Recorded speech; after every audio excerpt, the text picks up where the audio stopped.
live. Welcome back, everyone, to Art Fisher. Got a special foray today into the universe of Fargo. Fargo. Oh, heck. Jeez, Margie. Jeez. Oh, gosh. Yeah, so we did discuss how we're going to work our way through this, but I guess we should kind of outline the different forms of Fargo. Right. So it started as a movie back in, what was it, 96? Mm-hmm. When it was released, a Coen brothers, Joel and Ethan Coen movie.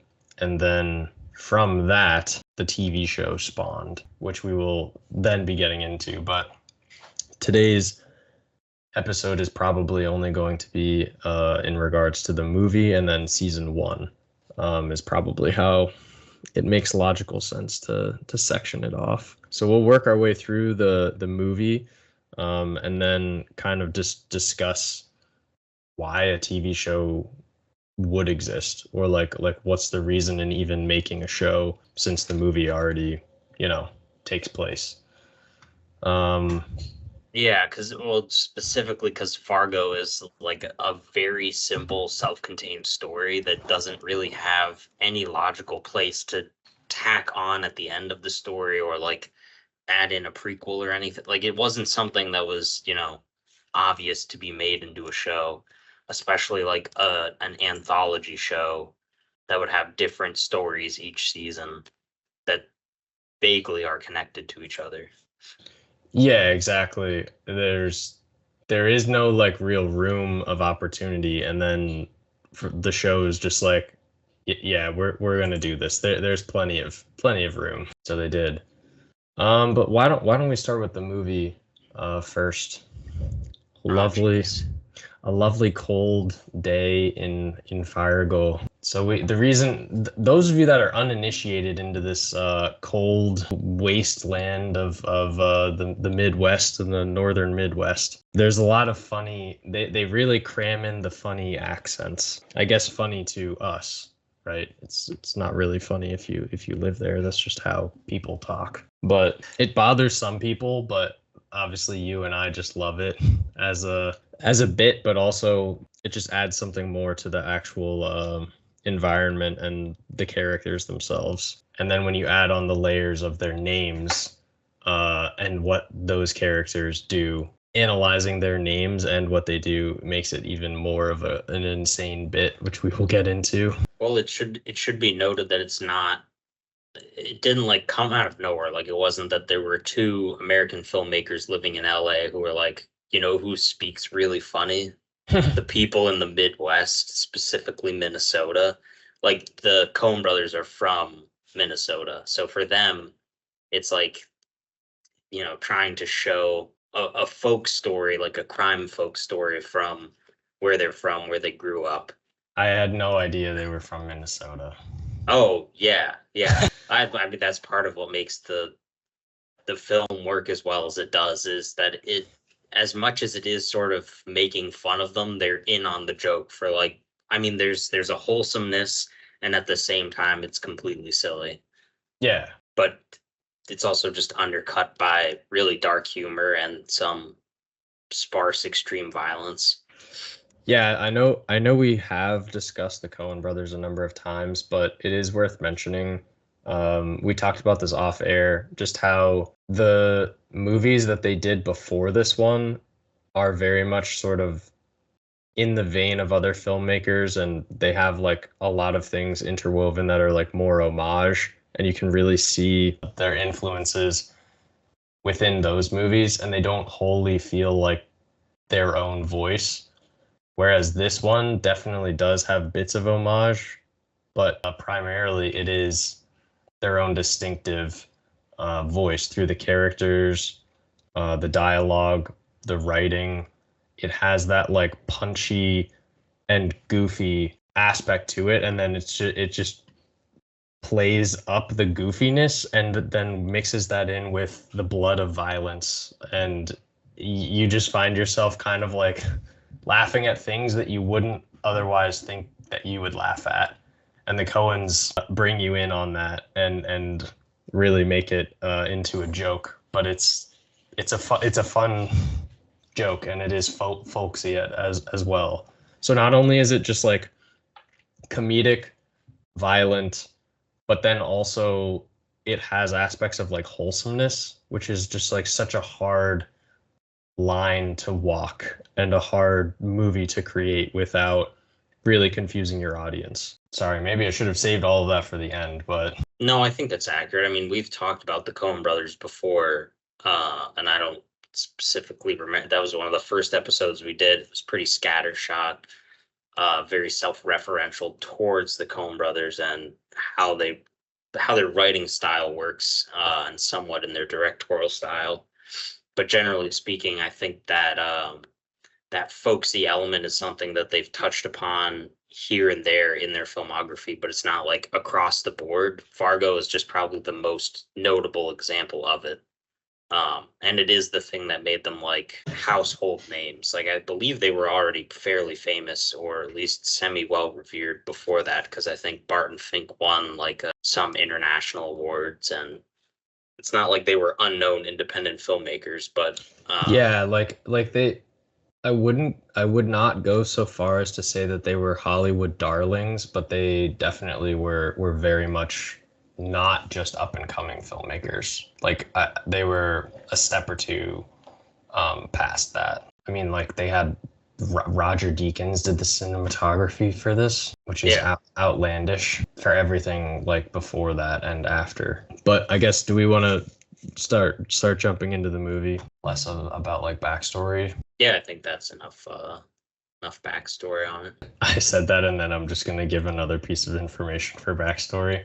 The budget of the movie was 7 million, and the box office grossed 60 million. So just multiply both of those by 10. That's what it's worth today. Yeah, I have no idea what the inflation rate is. right.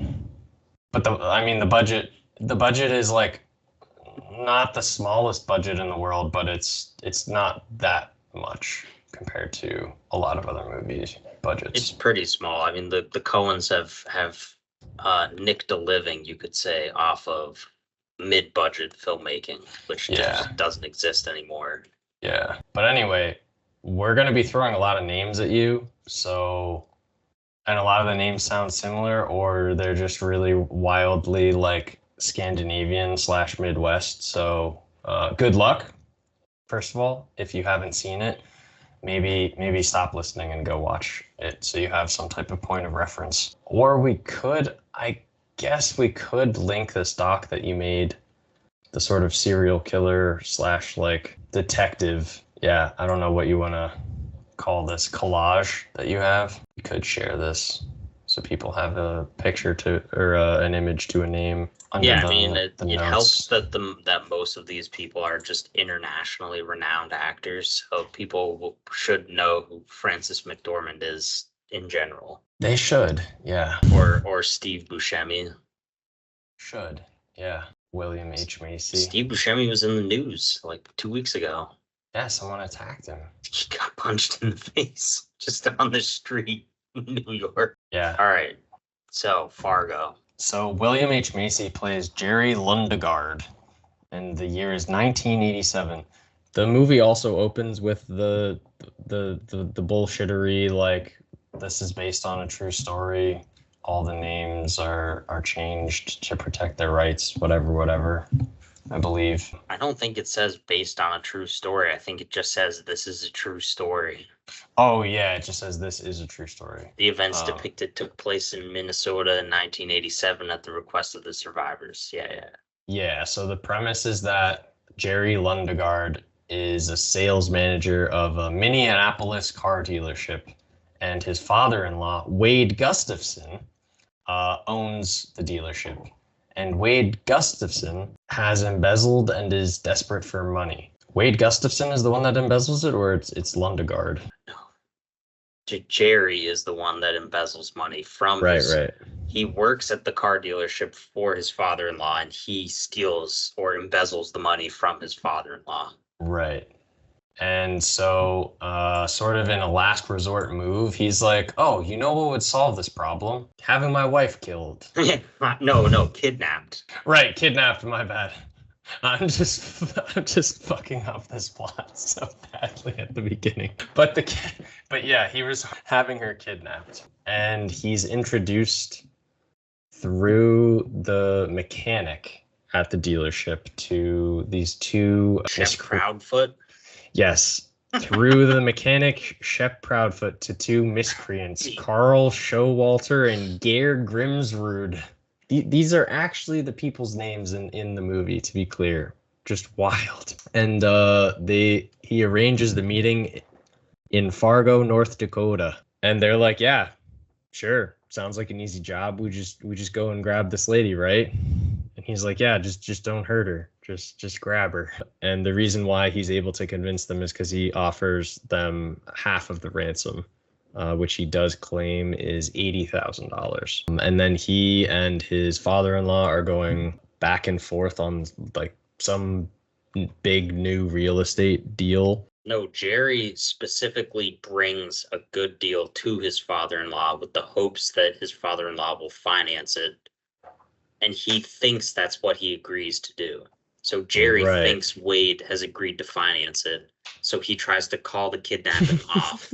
But then it turns out that Wade actually is just doing the deal himself, cutting Jerry out and giving Jerry a small commission.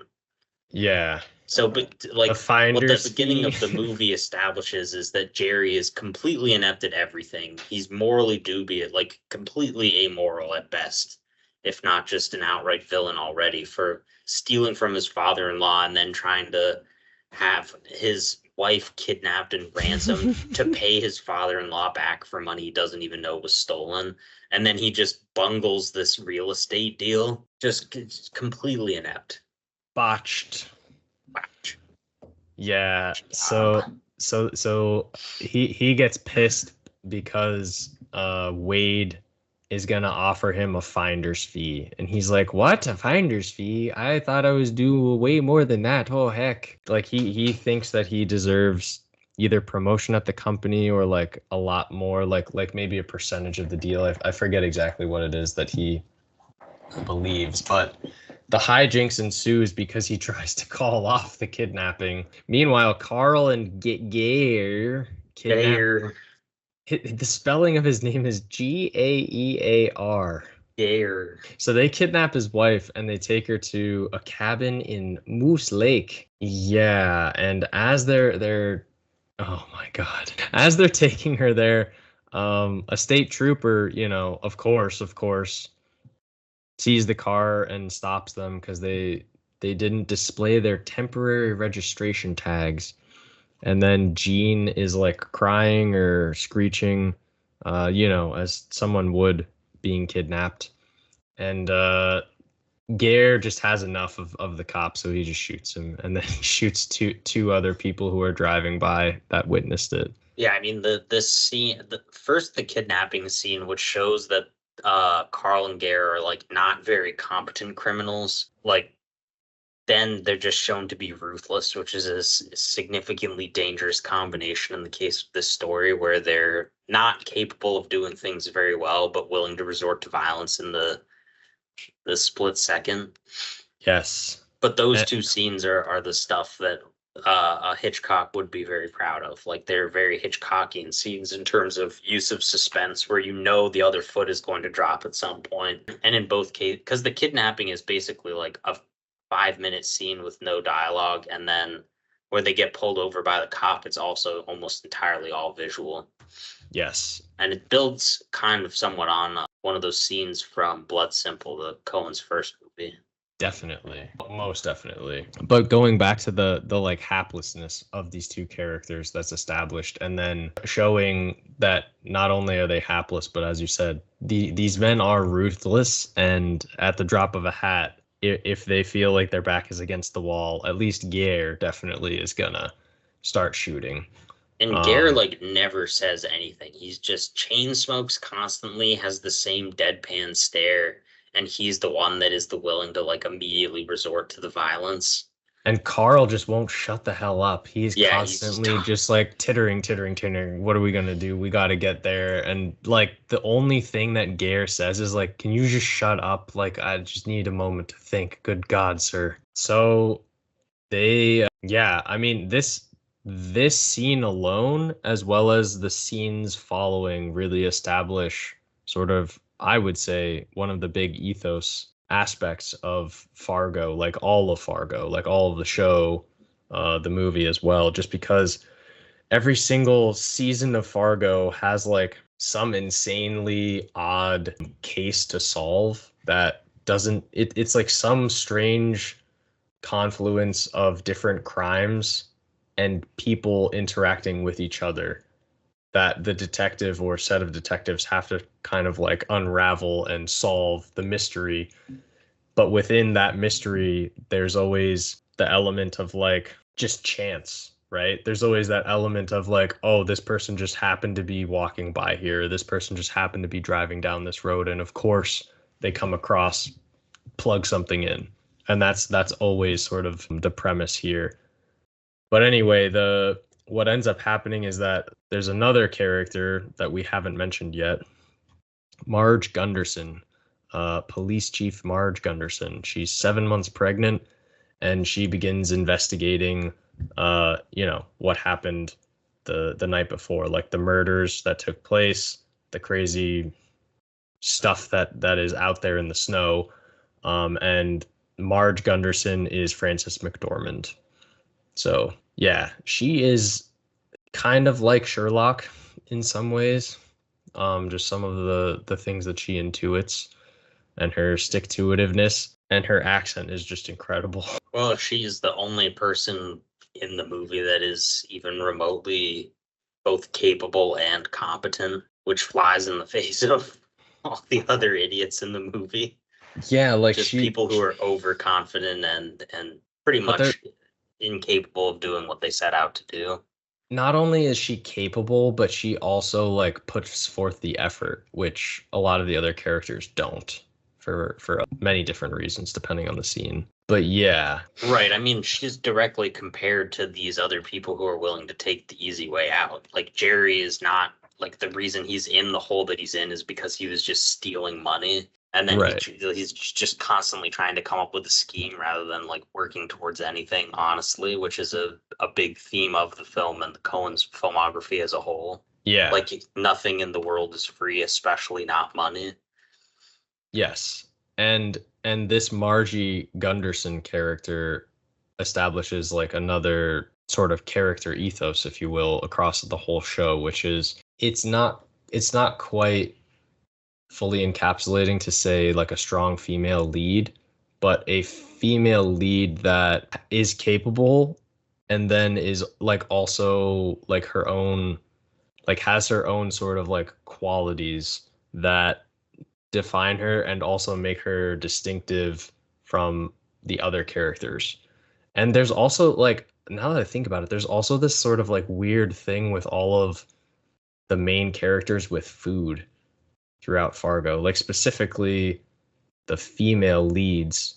Like Marge Gunderson is obviously pregnant, so it makes sense that she's like eating food all the time, but they have like so many scenes of her like eating like fast food and stuff like that.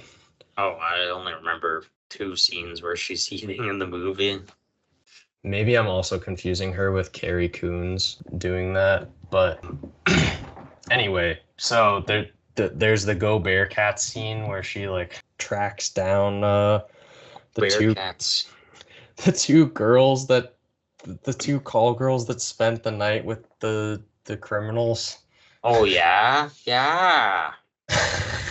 Just the way they speak in every scene where she's questioning people. Oh, did you hear that? Yeah. Oh, yeah? Yeah. I went down to the mail post and I saw them. And yeah, so she's trying to like piece all of this stuff together. Then there's that really, it's probably not even worth mentioning Mike Yanagita that she meets with, but Well, I think most of those scenes do work together. What like there's a background to this movie that grounds it in reality.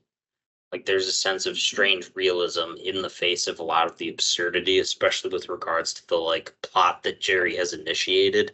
that's grounded by everything that Marge does and Marge's interactions with all the other side characters. Like Marge is obviously just like the wholesome American hero who has no like grand ambitions, doesn't really care. She's just happy to live with her extremely simple husband Norm, who just makes like duck carpentry. Yes. Whereas like, Jerry just wants money and hates his own family and like resents his wife and his father-in-law. Yeah. But So it helps that every scene is fun, just really funny. yes. The only thing I was gonna mention with the Mike Yanagita thing is that he like tries making a move on her when they're just casually like friends having dinner and catching up from high school, and she's just like politely like, "Oh yeah, I'm married, Mike. Sorry." And he's like, "Oh, my wife died," and starts crying. But then like later she like hears from a friend that Yanagita lied. He doesn't have a wife and he's just crazy. Unfortunately, he's mentally ill. Just wants to sleep with anyone. Yep. Yeah, which shows the sort of a plight of being a woman and not knowing whether or not or not knowing if someone wants to be friends or if they just want to sleep with you. And I mean that's just one sort of reason why Yanagita is in the movie, but then she goes back. We skipped over some other stuff, so I don't want to Skipped. This talk. plot is very straightforward. Yeah, we didn't mention the money part though. The sort of like Big Lebowski exchanging of money that gets botched. Yeah, that Because hasn't happened yet. Wade is involved in this, despite Jerry not wanting that to happen. Yeah, well, so Carl calls Jerry and tells him that he wants the entire 80,000. So Jerry tells Wade that the kidnappers wanted 1 million and that only Jerry can deliver it to them. Yeah, So Jerry has once again tripled down to try to make a profit off of this exchange. he keeps raising the numbers, and to be clear, Jerry is the one who is ransoming his wife Yeah. through this But convolution. once again, he's lost control of the situation because every single person he deals with senses his weakness and his incompetence. Just his ingrained cuckold nature, really, Yes. is Jerry's problem. Yep, that's a good way of putting it. So yeah, Wade, his father-in-law insists that he is the one that actually deals the $1 million to the crooks. And yeah, that doesn't go well for Wade at the top of a parking deck in the snow, because he wants to see his daughter, obviously, and Carl's just like, yeah, fuck that. And Carl gets shot in the jaw, but Wade is killed by Carl, drives away with the money. Yeah, but then he looks in the briefcase, realizes it's not 80 grand, it's 1 million. So he takes 80 grand out, buries the rest in the middle of nowhere, and returns to Gare. Finds that Gare killed Jean because she wouldn't be quiet. So Carl tries to split the money and leave, and then Gare just kills Carl. Just every time someone tries to make a deal, it doesn't work because they assume that everyone is playing on equal footing and can be reasonable, but that is an inherent part of both the Fargo movie and the Fargo universe, that people will not necessarily make rational decisions, regardless of money. I was gonna say they won't make rational decisions, but also specifically when money is involved, specific people will just make the worst decision ever and just do they'll go back to like Bilbo Baggins ring grabbing. Yeah. So the only like marker that Carl uses to mark the money he buried in the snow is one of those like car brushes, like the thing that you like a car scraper that you scrape the ice off with. And he just kind of red at least, so it kind of sticks out in the snow. He like sets that on top of a place just randomly off this highway. Guess you could call it a highway, yeah. And yes, then Marge obviously like knows like what happened to Wade at the top of the parking garage, and she sees Jerry driving off of the lot at the dealership and calls the state police. Then she drives to Moose Lake because a local bartender told her that someone was bragging about killing someone, aka Gare, who's just drinking at the bar, just like casually throwing that around. So then she No, it sees would have the. been Carl. Oh yeah, I guess it was Carl because Gare probably wouldn't have been talking. Carl just can't shut the hell up, Steve Buscemi. And she sees the Sierra, which is the car, the getaway car, and then she gets out of the car and like walks around this cabin, and it's this great scene that the hairs are standing up on your head because you're like, oh my god, what are we gonna get into? Is she gonna go in the basement? Is this gonna be Silence of the Lambs? Like what's gonna happen here? And she like walks through these trees and is approaching like the lake that's frozen over, and then she just discovers Carl's body being fed into a wood chipper by Gear. And she like has her gun trained on him and is like, don't move. And then he tries to run and she shoots him in the leg and arrests him. And there's this other moment that I like always forget about because it just seems kind of odd in the movie, but it does make sense the more you think about it, where it's just a scene where the police find Jerry at a motel outside of Bismarck, North Dakota, and they take him away. They like, as cops do, put their knee on his back on a hotel bed, and he's screaming and crying because he was captured. Just a brutal scene for his character. He doesn't get like the shit kicked out of him. It's more just like, tragic, if you will, for him. I don't really remember the end of this movie though. I They remember her catch talk. him, and Marge just goes home to Norm, and they I just re- live happily ever after as simple people.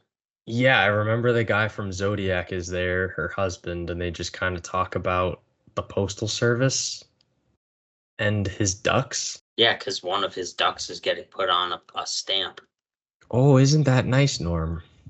but he's angry because one of his friends' ducks got put on a more expensive stamp. Oh yeah, like his is on the 3 cent and his friend's is on the 29 cent. Yeah, but then Marge is like, yeah, but the face value of old stamps was better if the amount was smaller, so actually it's better. Because they get used more often. Yeah. Because people are poor. Is that true? I'm just asserting these things. Uh, don't think so. Oh, I think it's mostly symbolic. It's just the fact that she reassures him and that they don't care about the money aspect of it. yeah, where she tries to shift gears by saying like it's not all about the money, and then one of the last, I think the last image is like zooming out of them like on the bed together with like either his head on her or her head on him. Just a nice, wholesome, folksy American, and that's the movie. Definitely strong recommend. Obviously, us talking about it does not do it justice. We talked off air about just how this story is. It's not groundbreaking, but I would definitely say it's foundational for many different filmmakers and also storytellers to come. Just in trying to have like a unique blend of, as we talked about, sort of macabre aspects, and then that ironic but also comedic side to things. Do we want to tie this up a little bit more before talking about the show, or transition into the show now? I'm awful with transitions. I don't have anything to add. I mean, we talked about most of the themes. Like, it's a much more straightforward story than any of the seasons of the show, which are like increasingly complex, both in terms of thematic elements, number of characters, like overwinding plots. Overwinding plots. Overwinding, yeah.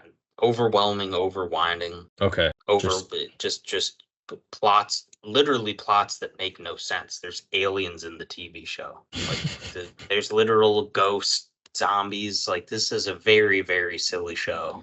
so we didn't mention how well, we kind of referenced how funny the names are in the movie, but they get increasingly funnier throughout the show. So the show, in a lot of ways, by and large, takes a lot of the materials that were asserted in the movie itself, and then it stretches them to varying degrees of either ridiculousness or also just like in order to prove the themes of that specific season or building off of the themes of the movie itself. So, do we want to Well, just I go guess ahead? before we go into it, I will say that like the sort of buy-in for how much you'll enjoy the show is very different than your buy-in for whether or not you'd enjoy the movie. Not only because the movie is like an hour and a half long, whereas each season of the show is like 8 or 9 hours, but more so the fact that like because the story of the film is like so self-contained and straightforward, especially in the way that it's presented as being like this is a true story. The names have been changed. Like that is not the theme of the movie.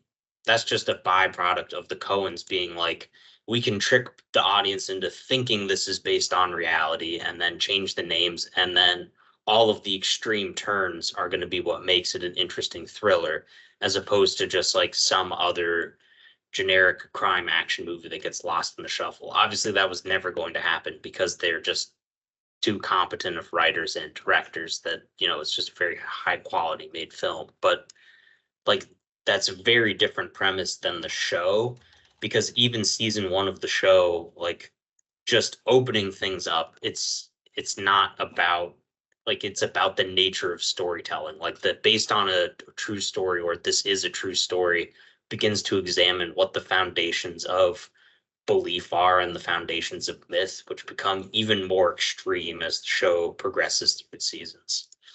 I'm glad you mentioned that because that is a very important aspect of the movie that we did not necessarily talk about and is, as you said, is of increasing import with the show season to season. Do we Well, want the to? Coen, yeah, we can take a break soon. I just wanted to say, like, the Coens are not pretentious. The guy that like created the show, Noah Fawley, who also wrote the majority of the show, is extremely pretentious. And Yes, that is like the main diverging point. Like it's not that if you hate pretentious things you wouldn't enjoy the show, but that is like a very clear break between the two of them. definitely. And his pretension comes through in a couple different ways depending on the season. Mostly in like dialogue, I would say. Yeah, we'll be right back. Picking up with pretension. A fox, a rabbit, and a cabbage. Oh, are you looking at the episode titles? Yeah. Yeah, they're all paradoxes. Although that one is like not a paradox because that's just like a logic puzzle. Right, right. Like But that, yeah, that one involves a boat, right? yeah, it's like you're on the shore of a river or a stream or a lake, and you have a fox, a rabbit, and a cabbage, and you need to transport them all over to the other side of said body of water. And you can only take one with you at a time. But if you leave the fox with the fox will eat the rabbit. If you leave the rabbit with the rabbit will eat the cabbage. So how do you transport them? It's like a crazy convoluted solution where you have to take over. I forget which one you take over first, but you take one over, then you go back, then you grab the other, and then you take it back, but then you grab the one that you just put there and you take it with you, and then you do like a swap continuously. Yeah, it's like a pretty simple logic puzzle, and it's definitely the strangest of the names. Because all the other names, like Oh I God, said, I didn't are realize you started recording. oh yeah, we're live. No, this Perfect. is perfect. Okay. Yeah, because it's worth like vaguely looking up as you sort of go through the show what the titles are in reference to. Because like they each mean very different things, and as the show progresses, the names become like way more pretentious, as we Holy said shit, before. yeah. The Like names of especially these are already like getting into levels of pretension, but then as it goes up, yeah. well, because season one very vaguely deals with a lot of different themes of like the paradox of life and whether or not we have free will, which is the Mhm. character behind you, Lauren Malvo, is the main villain of the season. Yeah, each of us And got haircuts recently, but good God, This is the best. I wanted to highlight just how remarkable his hair is because it's so funny. Every scene he's in is just brutal. I mean, even we talked about how it's in almost homage to Shiger, but even Yeah. like Munch, now that I think about it, like Oh obviously my. like his hair is absolutely ludicrous as well. I was at the gym and they had on like Tooken 2 or some bullshit and he was in it. He's just like a random like hapless bad guy, like a Ruski bad guy. Wait, who? Munch. He's in what? He's in. Taken 2 or like Taken 3 or some bullshit. Yeah, I just saw his face and was like, there's no way. And it was just him. Yeah, I wouldn't have known that. Speaking of not pretentious, that haircut. Like if you maybe it is pretentious to have a haircut because you just don't give a fuck about anything. Like you walk into a room with that haircut and everyone's like, "Oh god damn, this person is gonna rule everything." But yeah, yeah, we're starting with the show now. Speaking of pretension and Noah Hawley, I would also like to mention I started reading one of his books and it's enjoyable. Definitely pretentious for sure, but it's enjoyable. I also wanted to mention that Randall Einhorn is, how do I want to say this, directly involved with this season. I don't know how involved he is with the other seasons, but you may know him from such popular shows as The Office, Wilfred, It's Always Sunny, Survivor, and Abbott Elementary. Who is Randall Einhorn? He directed episode 3 and episode 4. I believe he is a writer slash director. Nope, no writing. Sorry, television cinematographer director. I mean, Adam Bernstein is also mentioned, but I don't know which of those is more renowned. But it is worth noting that Noah Hawley is the writer, if not just primary writer. He is the main writer of the show, as you mentioned. So where do we want to start with this? Plot-wise, character-wise? We could just start with the story and kind of go from there and then sort of describe the larger, broader themes afterward, because most of them make more sense once you have the full picture laid out. Of Because, the like, plot and characters, or? well, the characters just show up as the plot progresses. All right, so we'll go plot. Yeah, because, I mean, the plot just follows, I mean, primarily Lorne and Lester, and then as they're both pursued simultaneously by the police. Right. So it should be noted that like the core concepts of the characters seem vaguely based off of those from the movie. That's what I was just So going to say. You'd be tempted to compare Lorne to Gare or Lester to Jerry, but they're really only shells, which are then filled with something very different. Because Lester like starts off pathetic like Jerry, but changes very, very quickly and then just becomes something different entirely. For sure. Whereas Molly has to like grow into being Marge. Yes. Like she doesn't start off as like, you compared Marge to Sherlock Holmes, but she like Molly doesn't start off as like a good investigator. She's just like deputy junior sheriff cop lady. Yeah. And Malvo certainly does not start off as Gare. He's basically the devil. He appears that way, and then yeah, he is sort of like an ethereal spirit. Well, he does things only for the sake of how much fun he can have inflicting pain on others and then witnessing how that like creates fallout around him. Yes. Like he never makes a single decision that is like in the behest of himself for profit. It's all just in terms of servicing, like, wouldn't it be funny if I did this because it causes chaos and fear? Yes. He actively loses millions of dollars just because he's like, wasn't the look on his face worth it? Just like, holy shit. And also it's worth noting that he is not like an agent of chaos in that he doesn't like leave things up to like a coin flip or something like that. So like that differentiates him from like the Joker, for instance, or like Anton Chigurh. While he has those elements or similar elements to him, he is onto his own thing in that way, which is why Yeah. And yeah, The devil comparison, it makes a little bit more sense. it's a big part of Hawley's writing style as a whole that there's something very archaic, like parabolic about it. Like he writes in terms of parables, like he likes very strange moral tales that feel like they've come out of the Bible or some equivalently archaic text. And the characters try to make sense of that by then making biblical references, or they are Christian, or they're just like trying to make sense of the world, but then it never really quite makes sense. Well, they live in a strange alien place that is roughly analogous to the Garden of Eden, just completely ignorant people living in some sort of strange, hollowed, snowbound wasteland where everyone is wholesome and innocent, except then they're not. Snowbound is a great choice of words. Yeah. So Not yeah, because of yeah.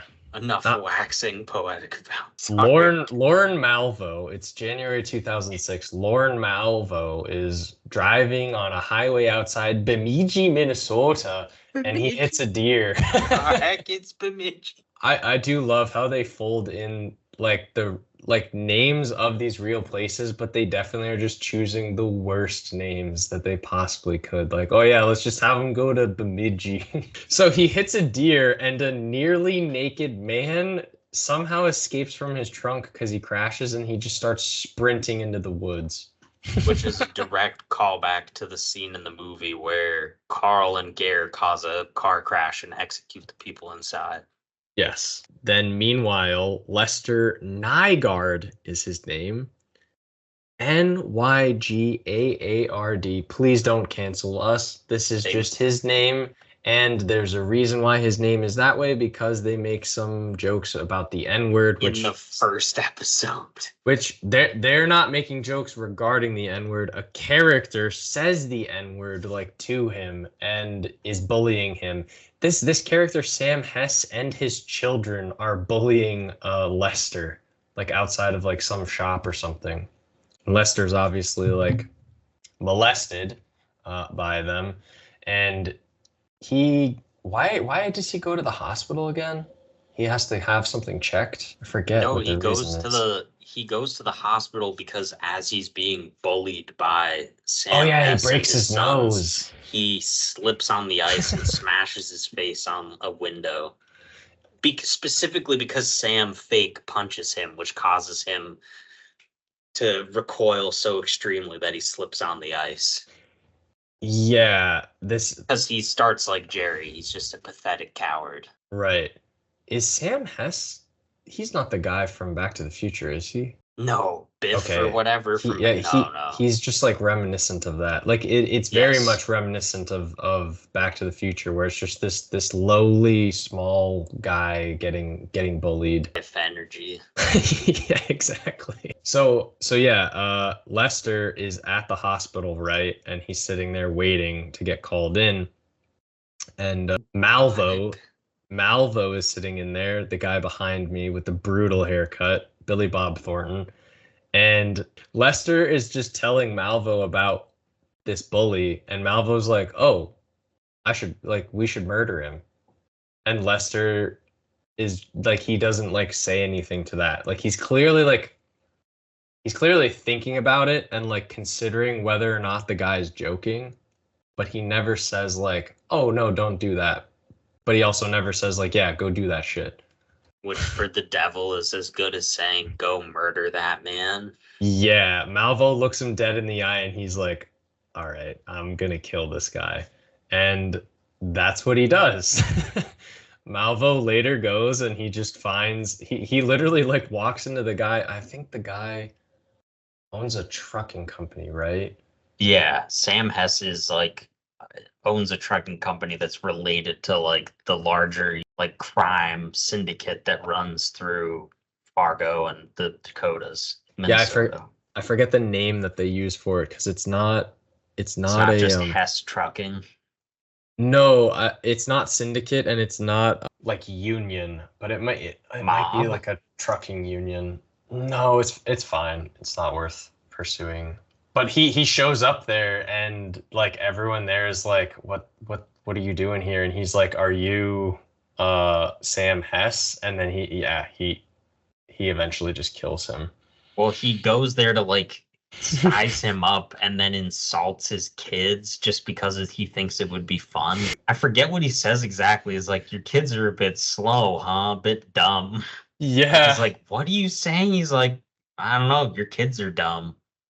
And there's like seven like big beefy trucking guys around there, and this guy with the crazy haircut walks in and just owns every single person there. Meanwhile, Lester, in a slightly different way than the movie, he does not opt to have his wife kidnapped, but she is verbally abusing him. And they're in the basement, and he just impulsively kills her with a hammer. Just like can't take it anymore. Just smashes her head with a hammer. Well, yeah, he was like trying to fix the washing machine and like not to absolve him of murdering her, but it's clear that they've just been in an unhappy marriage for a really long time, and like running into this pseudo devil earlier in the hospital was like the breaking point that allowed him to think like, well, what if I just freed myself? Yep. Yeah. So once again, harkening back to the aspect of like just chance meeting people, influencing like the butterfly effect, basically. And so the reason why it's important that he kills his wife with a hammer is because Police Chief Vern Thurman and Deputy Molly Solverson, who have discovered the bodies of Hess, the guy that Malvo killed, the bully, and then also Malvo's kidnapped man, who was like frozen to death because he like ran out of the car and like holed up somewhere. They learn, I forget who they learn from, that Lester was actually talking with Malvo about Hess. So then, Well, uh, yeah, you're jumping ahead a few episodes. no, this happens all in season one or episode one, The Crocodile's Dilemma. Vern Thurman shows up to his house, and Lester is extremely like thrown off because he's like, "Oh fuck! Like my dead wife is in the basement. Why are the cops here?" Well, they know is they're strangers. So for like Molly and Vern find the frozen body in the woods Hmm. and are investigating it. Vern shows up to ask Lester who this Yeah, random guy is. that's what I was building up to. Is that Vern shows up and then he wants to talk to Lester, but Malvo, I forget how he comes into his house, either like a window or the back door or something, and he just finds a shotgun that Well, it's Lester because had. Lester concocted a different plan. Right. After murdering his wife, Lester loads up his gun and is like, I'll call Lorne, kill Lorne, and blame the murder on Lorne. So he Yeah. already he's already very different than Jerry in that respect, that Yes. he's immediately like, oh, I have a plan to get away with this. Yeah, But he's not because, overwhelmed by the craziness that yeah, happens. since Lorne shows up, it throws a wrench in it, and then Hmm. Lorne shows up and shoots Vern with the shotgun meant for him, Yes. And to be clear, Vern is the chief of police. who's now dead. They just immediately kill the guy that you think might help solve the crime. Yeah. So then Lester's next move is to knock himself out. So when the cops come, they're like, "Oh, this was a home invasion." And then I think one of the final scenes is Malvo is driving away, or he's in Duluth, right? And he's Yeah. pulled over because he's speeding by Officer Gus Grimley, Tom Hanks' son. And Gus is threatened by Malvo, and the devil drives away. Gus lets the devil go. Well, he does just like threaten his children. He's like, maybe not today, but that's if you have loved ones, they could be killed. Yeah, and Gus in the face of the devil folds. So yeah, that's episode one. How much of this would you like to work through, like episode by episode? The details we could always come back to later. Like Yeah. the plot as a whole from here moves more straightforward, like Mm-hmm. in a sense, because you basically have two plots. You have Lester attempting to get away with his crime and then slowly transforming into douchebag Lester, who he is at the end of the season. For And then you sure. have Lorne Malvo's plot, which is just him doing bad things. And then in the background is like Molly and Gus trying to solve both of the criminals' crimes, Mhm. where like both Gus and Molly are being stifled by their differently incompetent superiors at respective police stations. Because Gus works in Duluth and Molly's in Bemidji, so they don't work together, but they come together because of the initial crime, since Gus is the one that actually saw Lorne. He's one of the few people who has seen him. So like we can quickly go through the like how the plot falls out from there. Because basically like Sam Hess is connected to the Fargo mob who sends Mr. Wrench and Mr. Numbers, who are just two cartoon characters that show up and start trying to find Lorne, but they find Lester instead. So they like torture Lester and they are gonna like dump him into a frozen lake, which is how they get rid of bodies, but he gets away and like gets himself arrested. Meanwhile, the whole time Lester has a festering shotgun like or buckshot in his hand Yeah, from when Lorne originally shot Vern, which starts to get infected. and which Uh also proves that he was not KO'd yeah, that his at the story is time, completely false. which is obviously a Lorne big problem for him. Lauren's plot is stranger and more biblical because he gets hired by Stavros Milosh, who's like a local supermarket magnate, who he gets hired by him because he got a not a ransom note, but like a demand because Don Chumph, who's played by the guy from It's Always Jesus Sunny. Christ, Don Chumph. Glenn Howerton plays Don Chumph, who's just like a bronzer clad personal trainer for Stavros's wife, and the two of them have concocted some Fargo-esque scheme to extort money out of Stavros. In order So for him to fulfill his dream of opening like massage parlors or something. yeah. So Stavros hires Lorne because Lorne works for some weird shadowy like Hitchcockian organization. But Lorne, instead of like Lorne immediately figures out that Don sent the note, and instead of turning him in, he just starts helping Don blackmail Stavros and then starts driving Stavros insane. Like he replaces his prescription heart meds with like amphetamines so that he's Holy just shit. speeding all the Yeah. time. He like fills his supermarket full of crickets or locusts so he thinks that like the plague is coming. He fills his like water tank at home with blood. He kills his dog. Like he's just fucking with him for fun. Then he organizes a suicide by cop for Don Chump, which is just a brutal scene. Oh Like he yeah. didn't need to do it. He only does it for fun. That one is real tough. It's really dark. He sets a gun up through the window and he just shoots a number of rounds. So then the police come and they're all like, shooter, we got a shooter. And then like, doesn't he have it on remote control that it shoots or something? Some bullshit.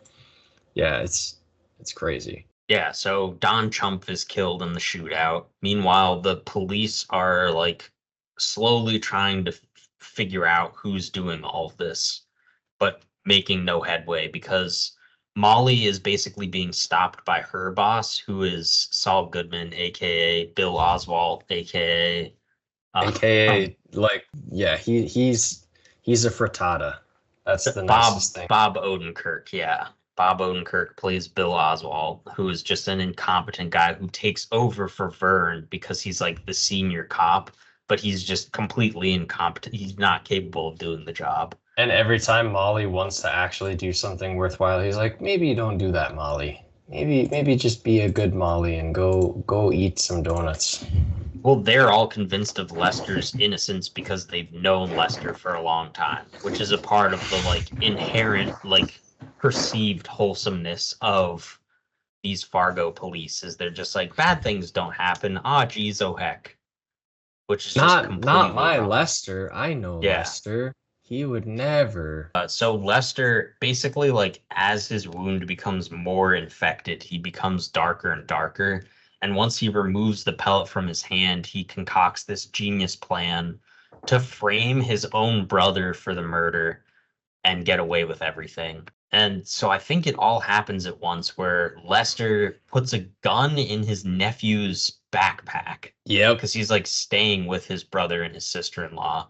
And then he Yeah. frames his brother Chaz for murdering his wife by putting the hammer in his like armory of Safe. guns Yeah. and puts like I think some of Pearl's panties there and like pictures of her, so it looks like they were having an affair. And all of that works out. Chaz gets arrested and Pearl's charged with the panties. crime. Yeah, Pearl's panties. Lorne, meanwhile, is finally caught by Mr. Numbers and Wrench during a blizzard, and Molly and Gus show up at the same time, and it results in Lorne killing Mr. Numbers, who's just between the two of them, they're just hilarious Fargo thugs. But Mr. Wrench is deaf, which is the only thing that makes him different.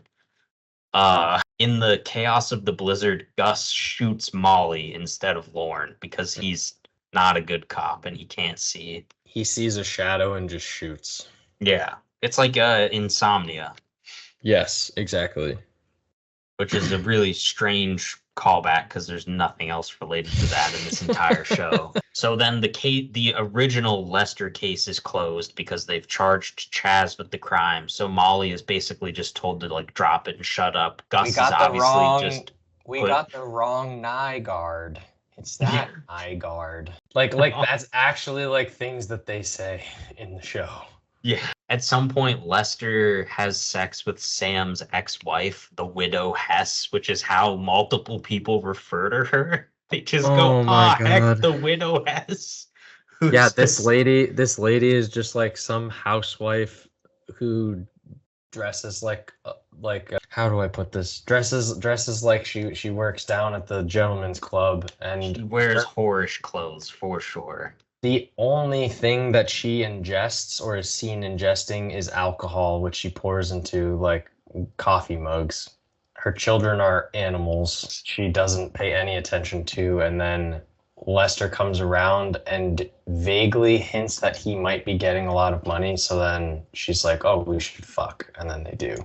Yeah, Lester leverages the Hess fortune that could be hers because Lester's an insurance agent and leverages that into sleeping with her and then withholds all the money in the end anyway. So then there's like a time skip towards the end of the season where Lester is like now a really successful insurance guy and Gus is like relegated to the lowest rung of the cops and Molly is unhappy. Lester runs into Lorne in the middle of some weird it's a convention. Like convention for insurance salesmen. Because he did so well.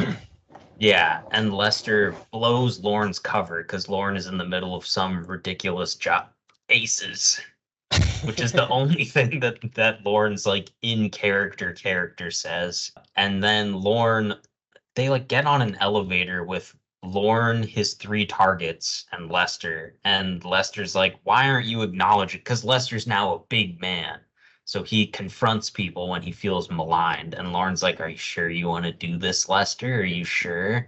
Lester's like, yeah, I'm a big man. So then Lorne just kills all of them. Lorne makes it very clear to him that he needs to let this go. But because Lester's bigly man energy and also is being gaslit by this guy he clearly knows is a ruthless killer and is just like, how is this guy like with this lady and like he's like a business mogul or a business guy now, but does not work out for everyone on that elevator, that's for sure. It was, well, they do explain why. Lorne was trying to kill that guy's brother who was in witness protection, and he had apparently wasted 6 months and was that close to being able to get a hold of him. But he's like, look on his face, priceless. That's where that line comes from. I don't know if you can read this, like if it's the man comes around, if it shows in the call screen or not. But yeah, I like how they switched up his look, Billy Bob Thornton, like for the time skip. Oh, right. At some point there is one scene we skipped over where Lorne goes back to Fargo and kills the entire mob. Yes, I was gonna say we did not mention the hapless FBI agents. It's because it's really bad and hacked in. Key and Yeah, Peele are inexplicably FBI agents in the show who are in like 4 scenes, only FBI there because they're agents, famous. FBI agents Budge and Pepper, Bill, Bud, and Webb Pepper. Holy hell. Yeah. Yeah, but that's the scene where he goes into that like brick building and just like they have audio of him like working his way through the building in like video game fashion, right? Yeah, there's a massacre that happens off screen. I don't, it's not a good scene. It's poorly executed. It feels really contrived to just pigeonhole Key and Peele into the show so that they can come in later and like vaguely congratulate Molly Solverson on being a good detective the whole time. You know, they're all part of FX. What can you No, do? Key and Peele were not on FX. They were on Comedy Central. That is a good point that No, but FX at the I'm time saying was. those, sorry, Peel specific, god damn it. Not Peel. Keegan Michael Key is in a lot of FX shows. Like he's just in a bunch, like making the rounds. It's a similar way to Glenn Howerton. He is just randomly in different FX shows. Glenn Howerton's in It's Always Sunny in Philadelphia, which was on FX, and at the time, the FX shows traded characters to Yes. play other like, but that was a marketing technique. Key and Peele were not on FX shows. They were just famous people that could be thrown in for the appeal of, oh, we don't have a lot of black people, and we sure have made a lot of niggard jokes, so maybe we should throw them in there. To try to even it out. That's the only theory I can think of for why they don't really Keegan match the Michael tone Key of the is show. Keegan Michael Key has a lot of cameos in a lot of shows. That's what I'm trying to say. We're going the whole way down. Oh no. Okay. Where are we at with the plot? Because he just murdered all those people in the elevator. The insurance convention is over, and then what happens? He goes back to his wife and is like, we got to get out of here. We got to go on vacation, I believe. Yeah, Lester books tickets so that they can get away. I forget where they're gonna leave to. Oh yeah, but he has to go back to the office. Yeah, their passports are in a safe in his office, so he sends his wife in wearing his coat and then witnesses her get executed by Lorne. Yep. And this helps Molly Solverson, who is now in connection or in cahoots with the FBI agents, to reopen the case because, of course, Lester just answers every police question wrong and is just obviously hiding something and guilty, which ends in them setting out an arrest warrant for Lester. And Lorne goes to kill Lester, but ends up and he kills Key and Peele instantly, making them just terrible, worthless characters. Uh, and then he gets killed by Gus Grimley because Gus needed a conclusion to his character. And then the police chase Lester, but he falls into the ice and dies. Yeah. And then Molly and gets together with Gus, who has a little kid named Greta that we didn't mention, and they all live happily ever after, like the end of the movie. Yeah, the only other person which I'm sure you will say is not important is Molly's father Lou, who's a retired cop turned coffee shop owner. He's the most important character in the whole season. Okay, I'm just making sure here. He tells Gus that Malvo may be back in Bemidji. Yeah. So Lou is the connection then with season 2, right? He's one of the characters that's connected. Lou is the main character of season 2. And that And is he's Molly's father, Lou. Yeah. He's the only reason I didn't mention him is because his only role in this season is to say there's a prequel that's even crazier than this. Yeah, they Also, keep saying what's the thing that they keep saying? Like back in something Sioux falls. Falls in Yeah. 1979. Oh, that was a real heckin' problem. Yeah, Bodies stacked to the ceiling. because everyone Jeez. is freaking out in town about all the murders, obviously, and he's just like Sioux Falls 97, 79, whatever it was. Yeah. While he hands out coffee and pie. Yeah, that's all he does is reference some bad event and serve people coffee. Yeah. So Yeah, so I that's tried to blitz through that just to get through the plot. No, that was worth it. I like this. I like this season of TV a lot. I will say, upon rewatch, because I think I've seen it two full times now through, if not three. It definitely still pays off. And I like that we can start looking at the tethers between this and the movie.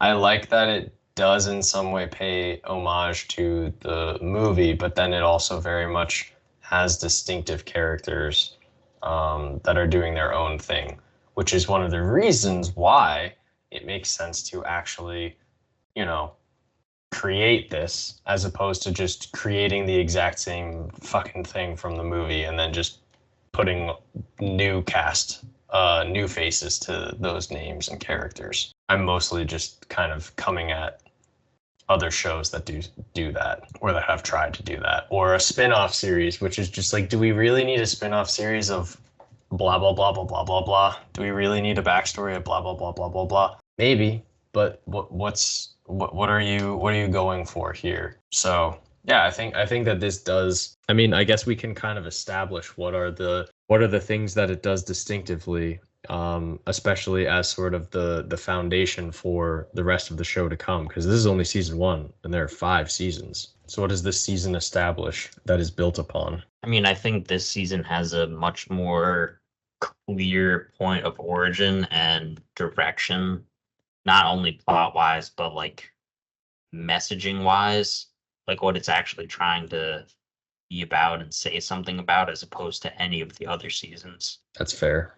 And I think that's mostly elucidated by the bizarre titles of every episode, which refer to various paradoxes and like logic puzzles, basically. Right. But by and large, it's kind of about free will and determinism, and whether or not Lester ever had any like say in the matter for whether or not he would go down the path that he went down.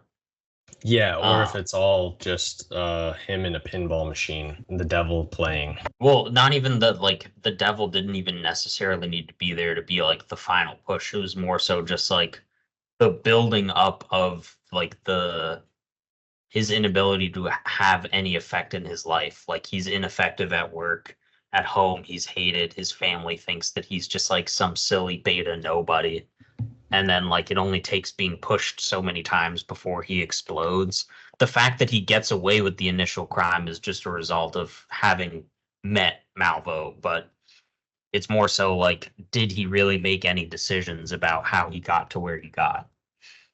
Yeah, and And I I think think understanding some of the like paradoxes mentioned vaguely help with that. yeah, and I think it also brings up a bigger discussion, which is maybe too scary for people to think about, but the story, while it is, how do I put this? While it is like goofy at times, it's not quite goofy in the way that the movie is. Like it has its own humor, I would say, and is more brutal, for sure. Whereas a lot of the violence that was in Fargo, the movie, like with the cuts, I would say especially, like it is supposed to be kind of like that dark comedy aspect. But this one uses the violence in different ways as well, where it is supposed to leave you kind of like more grizzled in a sense. But what I was gonna say is that Malvo, if we are using the lens of him as the devil,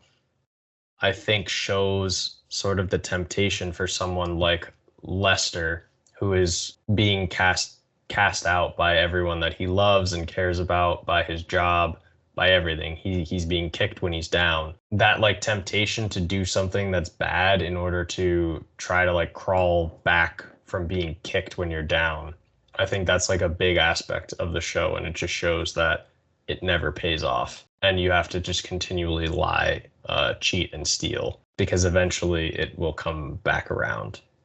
There is an aspect in Fargo that is very karmic, I would say, that the show builds off of from the movie in a lot of ways. Because if the show stopped in, I don't remember what episode it was, 8 or 9, whichever one happens at the convention, right? It's kind of like he would have gotten away with it had he not just kept kind of like poking the devil. Like if he really is truly the devil, if you read it that way.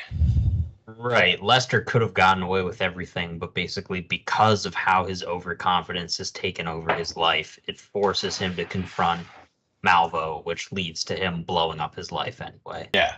But I think that's supposed to be the paradox of Lester as a character. Yeah. And I mean, the later seasons have a lot more to do with like money.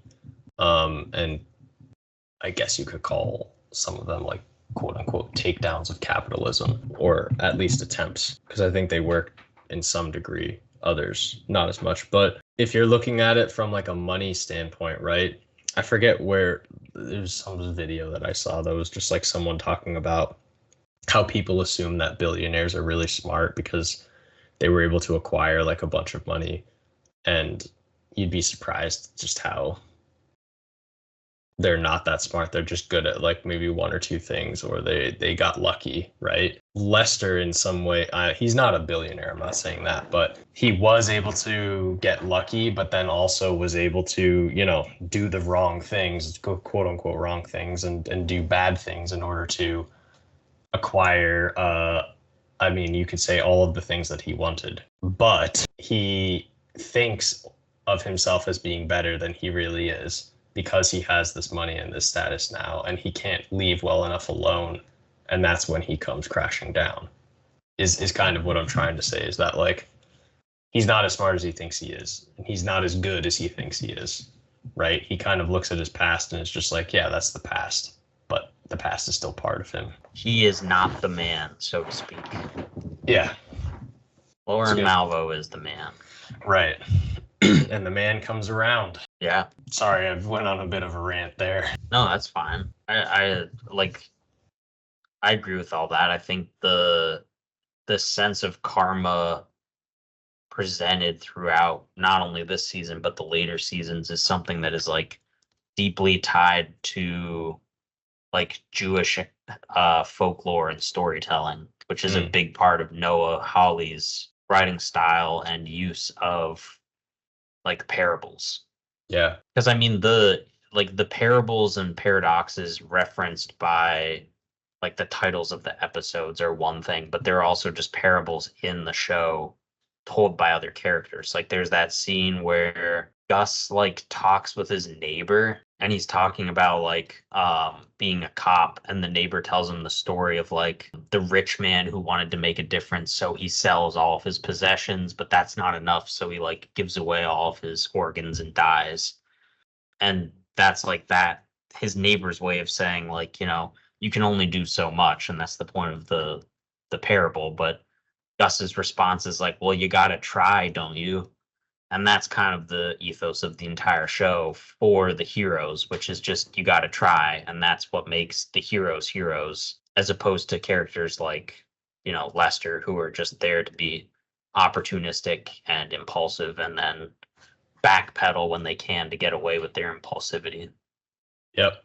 That's a great way of putting that. Who is the neighbor that he talks to? Is that the neighbor that he looks out and is like flirting with him? Or he's not flirting with him. The neighbor is just up late at night, and I forget if the neighbor is a rabbi. I don't think it is, but it's just like a neighbor who's awake late, and he's like, "Oh, I'll come over to you." Like they're in a big apartment complex, and he's like across the. Maybe I'm thinking of a different show or something. Maybe I'm thinking of Mad Men, but I thought there was a scene in Fargo where he's looking out, and then there's some woman who like sees him, and then she like walks by in lingerie or something on purpose.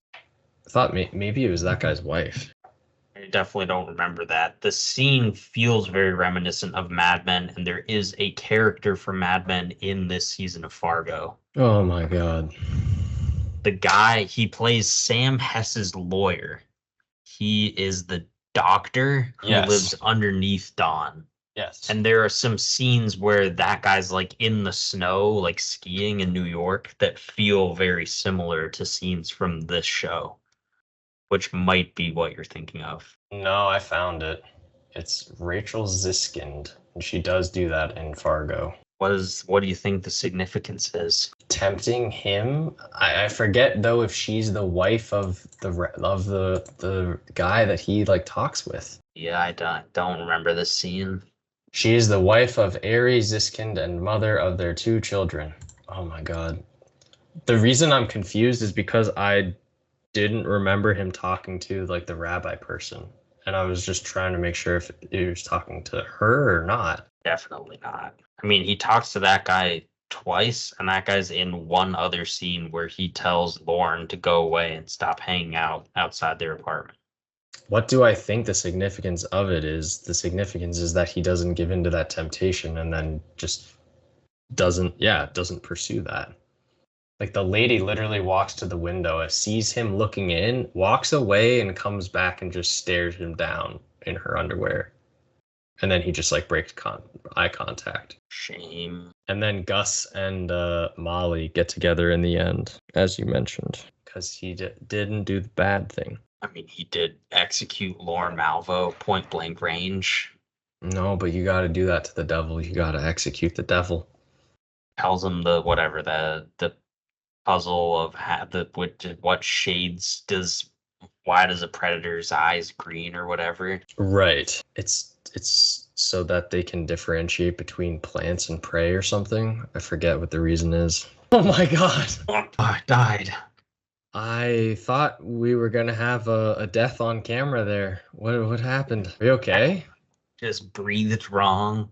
Holy shit. Oh, I didn't even drink anything. Just allergic to that stupid puzzle that Lauren says. I think it's just why do predators see so many shades of green? And yeah, the answer is just because they love killing. I thought that scientifically it was so that they can differentiate between the plants or something, some bullshittery like that. Here I go killing again. Yeah, I mean, they say the answer, but the answer is just you gotta shoot first and ask questions later, which is what Gus learns. But then he doesn't really learn that because he retires.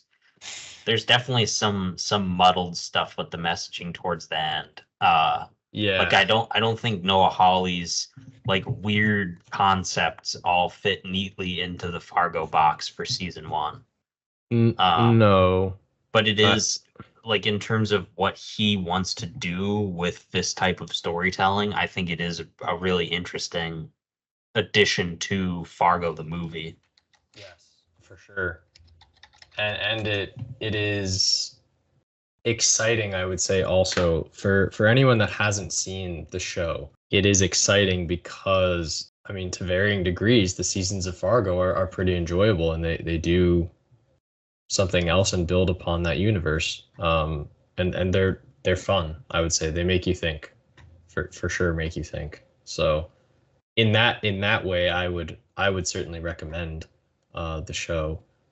Yeah, I mean, they're very well written. There are a lot of layers that we just haven't even talked about, like mostly with regards to like Hawley's most pretentious ideas in terms of like logic puzzles and paradoxes and how that impacts the Schrodinger's Lester of it all. But yeah, I mean, I may have been critical of some elements of the season. By and large, it's a great season of TV. I mean, I would recommend the entire show because each season sort of helps build off of itself. They don't really even need to be watched in order as long as you see season 1 before season 2.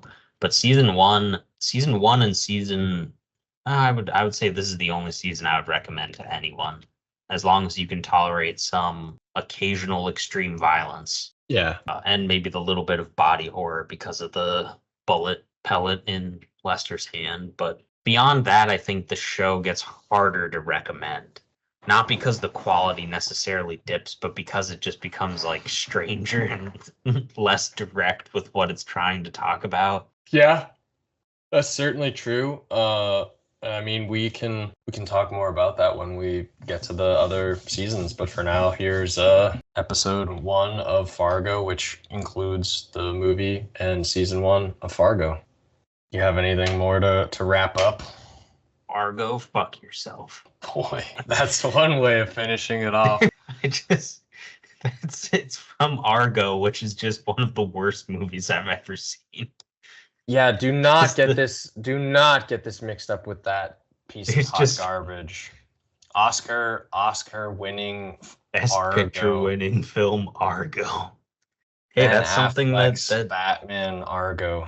Fargo and Argo are both Oscar-winning films, so they're basically the same. Ben Affleck's Argo Asylum. Okay, it's time. It's time to quit while we're ahead. Hello, folks.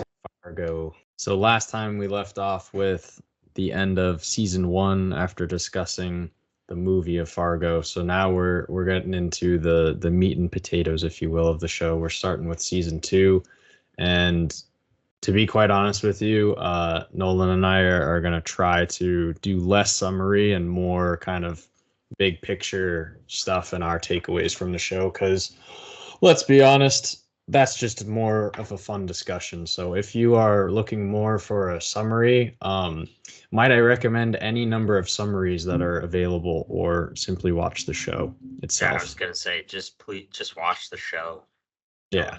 Don't read the summary. And we don't want to waste your time. We would rather have fun and you have fun. So yeah, let's get down to it. The other thing I wanted to say is we'll probably be bridging like across seasons at some point, like after we kind of lay the groundwork for this season. But yeah, to give a quick rundown of season 2, hopefully this is no more than 2 minutes here.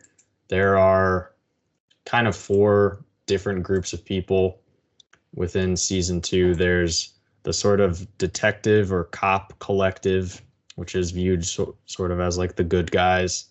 There's Ed and Peggy Blomqvist, who are kind of like hapless citizens in some way.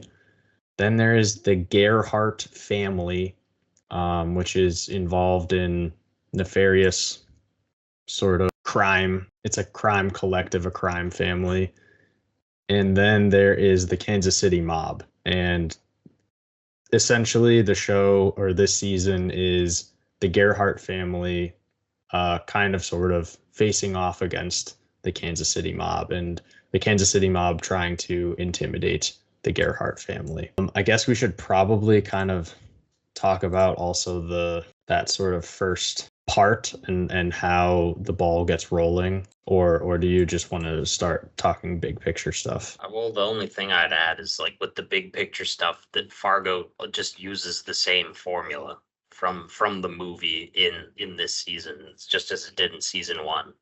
Yeah. There's the cops, who are the good guys. There's the hapless idiot who causes the situation to unfurl in the first place.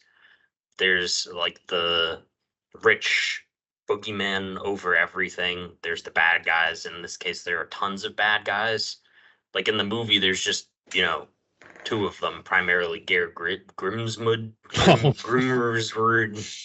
The names are endless. We're gonna have some fun with these names, because and then, like, Lorne Malvo, who's way better than Peter Stormare's Gare Grimswood. But that role is kind of taken on by multiple characters in season 2, because you have Hansi Dent, who's the kind of main antagonist at the end. Mike Milligan, who's like Lorne in that he's like a smooth-talking devil type, but he's kind of more rooted in reality. And then Dodd Gerhardt, who's the eldest Gerhardt brother. Whereas the hapless idiots are the Blomqvist. But yeah, other than that, I think the plot is fairly straightforward for as many characters as there are. Right, and this season also, I mean, Lorne Malvo is grounded in reality, but there is also sort of like these more ethereal elements to him. This season, it's grounded in reality, and then there's aliens.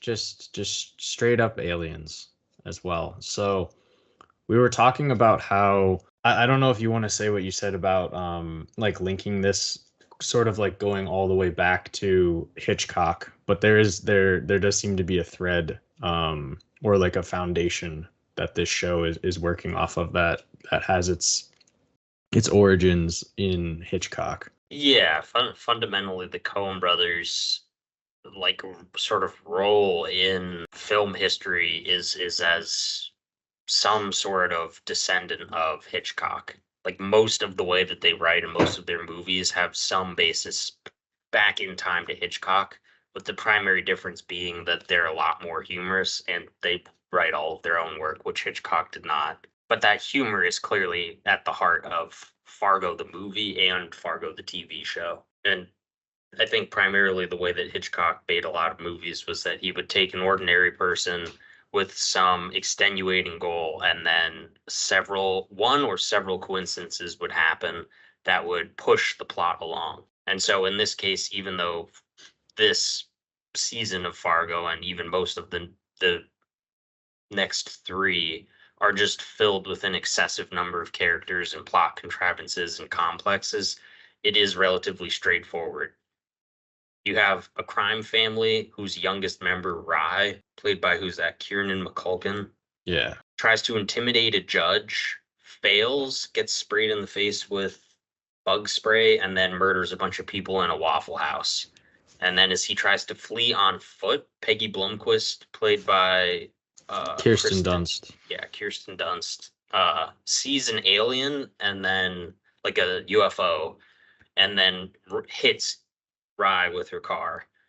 And then Rye's disappearance causes the entire Gearhart family to think that the Kansas City mob, who begins moving in after Otto Gearhart has a stroke, they think that the Kansas City mob killed Rye, so they're antagonistic to them, whereas Kansas City has no idea what happened. So Peggy's lack of attention and logical decision making ends up sparking a war between the two groups, which basically gets the entire Gearhart family. Yeah.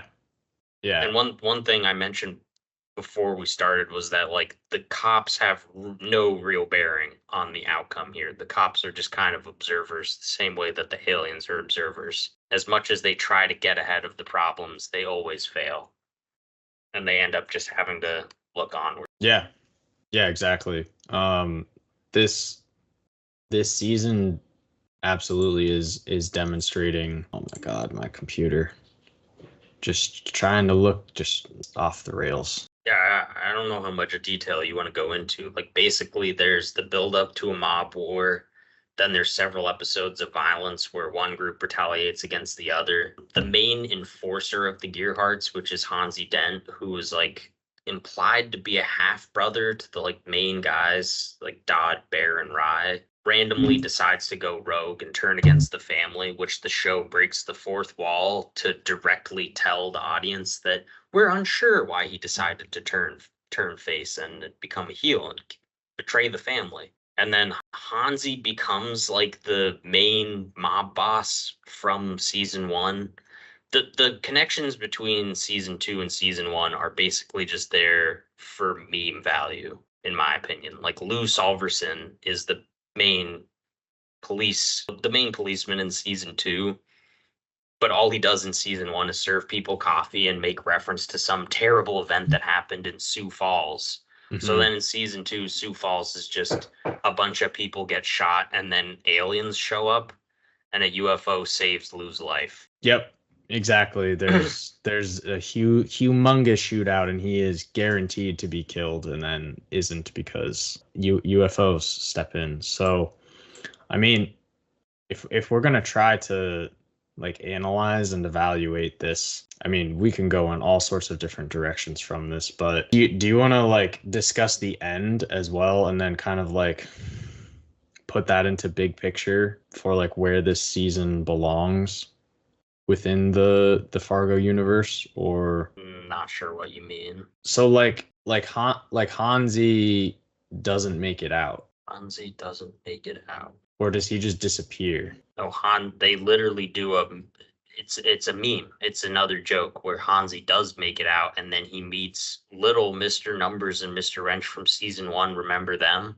Mm-hmm. And then they flash his new identity, which is the identity of the like main bad guy in season one. Hansi becomes Lorne Malvo? No. So in season one, Lorne Malvo is like working for some unnamed shadowy criminal syndicate. The leader of that syndicate is Hansi Dent, and Lorne Malvo goes to their headquarters and kills everyone inside. It's Gotcha. like a very painful 5-minute scene or where Key and Peele are outside in a car arguing about sandwiches. Lorne Malvo takes a machine gun, goes into a building, and then there's like the camera on the outside of a building moving around and we don't get to see the violence. Yeah. I guess I did not realize Hansi was the head of that. Yeah, they do. The end of this season is a whole bit just to show you he was that guy, to connect the two for no reason. Christ. you can see that guy's picture up above, who he becomes in season 1. It's also confusing because he goes from being a slim, short Native American man to a medium build, fat Italian man. So I, it's I was, yeah, I was gonna say there. Not sure how that happened. The change of ethnicity. Anyway. yeah, this is something that we talked about off camera was that in order to enjoy Fargo, you have to be able to balance the fact that it is rather pretentious, somewhat archaic, and esoteric in terms of taking a lot of biblical and old religious moral lessons and parables, and then not necessarily subverting them, but trying to echo them through a more modern crime environment while just being a comedy show. Like the only serious bits of the show to me that actually get through in season 2 do come at the end when Peggy is trying to explain how her journey for self-actualization was like her role as a woman in society in the 70s caused her to need to seek self-actualization, and that delusion made everything happen. And Luce Alverson just tells her like people are dead, Peggy, like that's not a good excuse.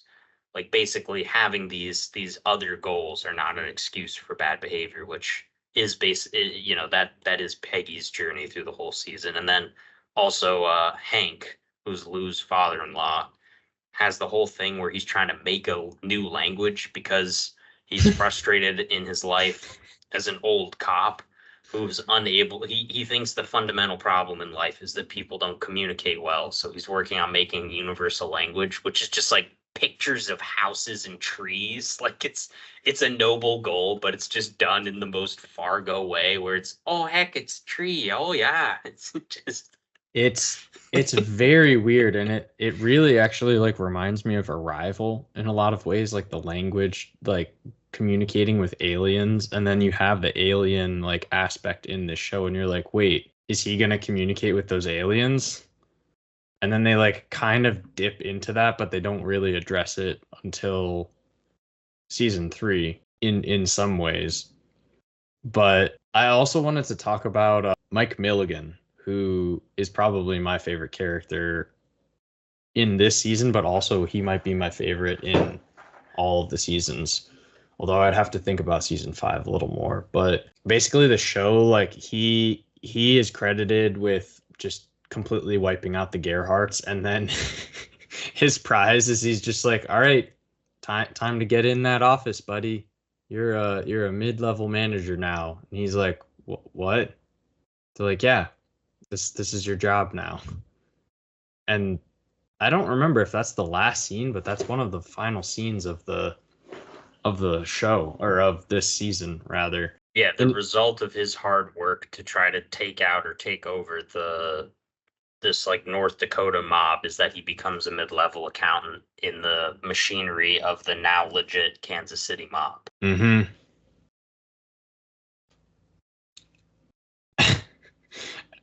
And then Betsy vaguely recovers from her chemotherapy drugs, and then they're all the cop family basically is just like, I wonder what those UFOs mean, basically. So the end of this season is a lot of question marks, many Yeah, and questions with few answers, which doesn't inherently make it bad. I do have like one sort of like method of teaching that I use with my students, which is if we're looking at a poem or like a movie or a book or anything like that, one sort of like intro to trying to figure something out is this piece of art offering questions or is it offering answers? And like if it's doing both of them, is it offering more questions or is it offering more answers? And like so like what are they basically?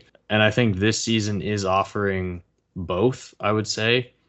But the end, certainly, like if you just take a cursory glance at it, you would think that it's asking more questions than offering answers. But I yeah, think I would it's argue actually, it's just offering answers. It's I think barely it's offering offering more answers. questions. Yeah, exactly.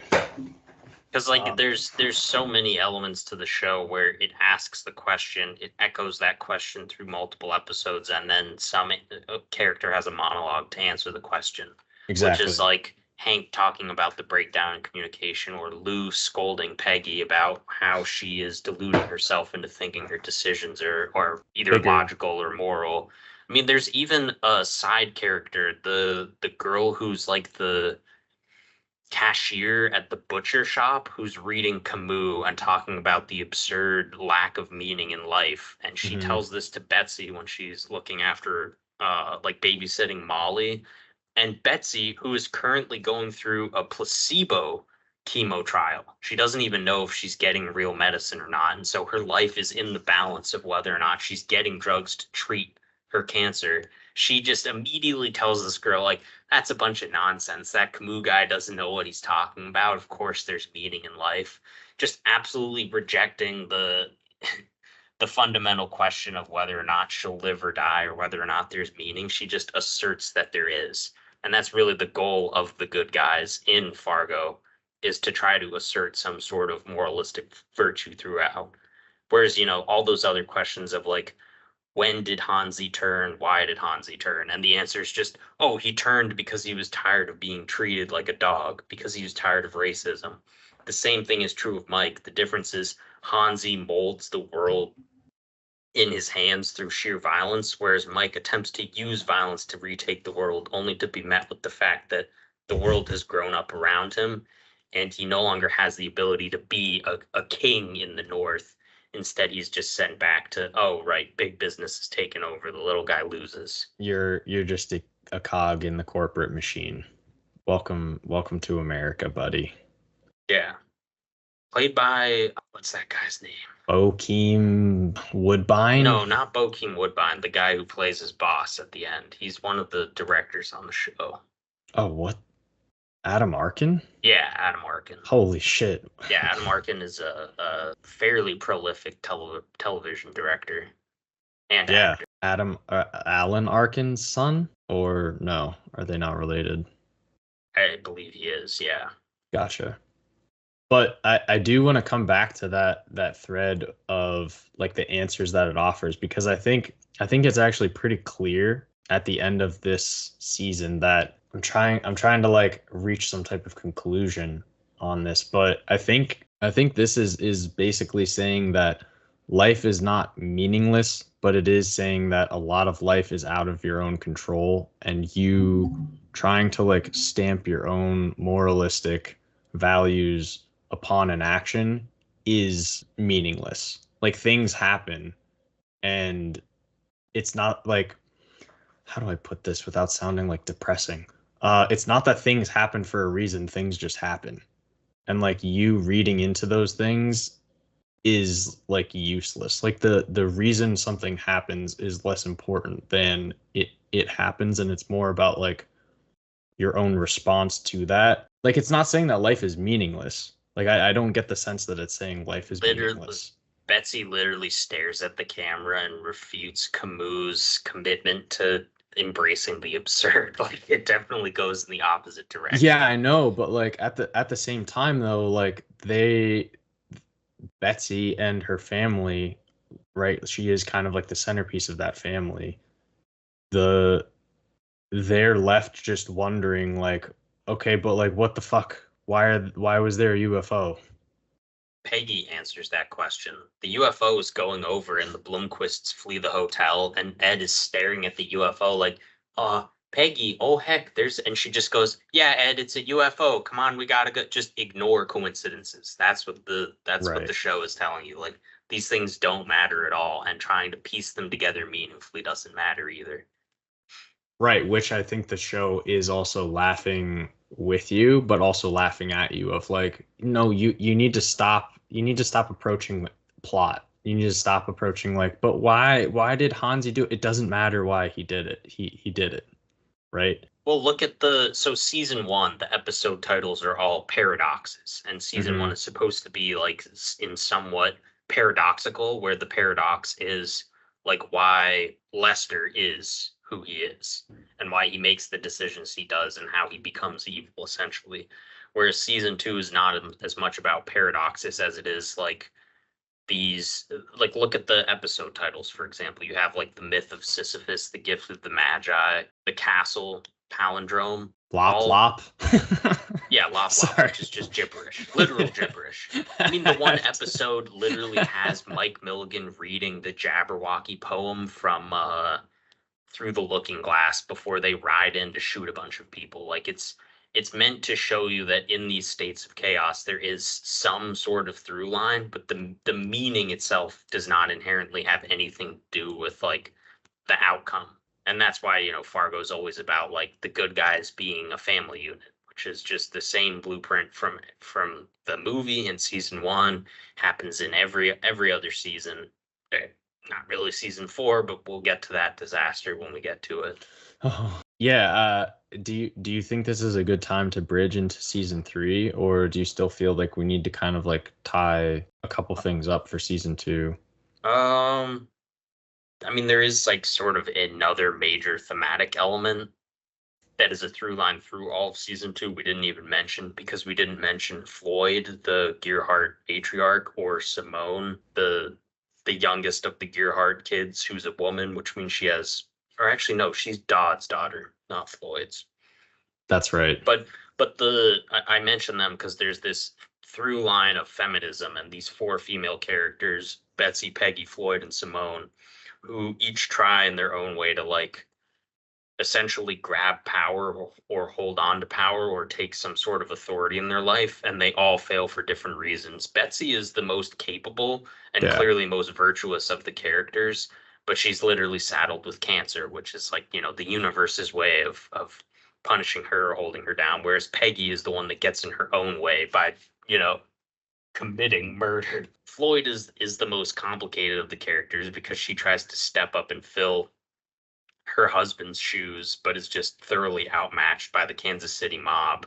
And she's constantly berated and undermined by her son Dodd.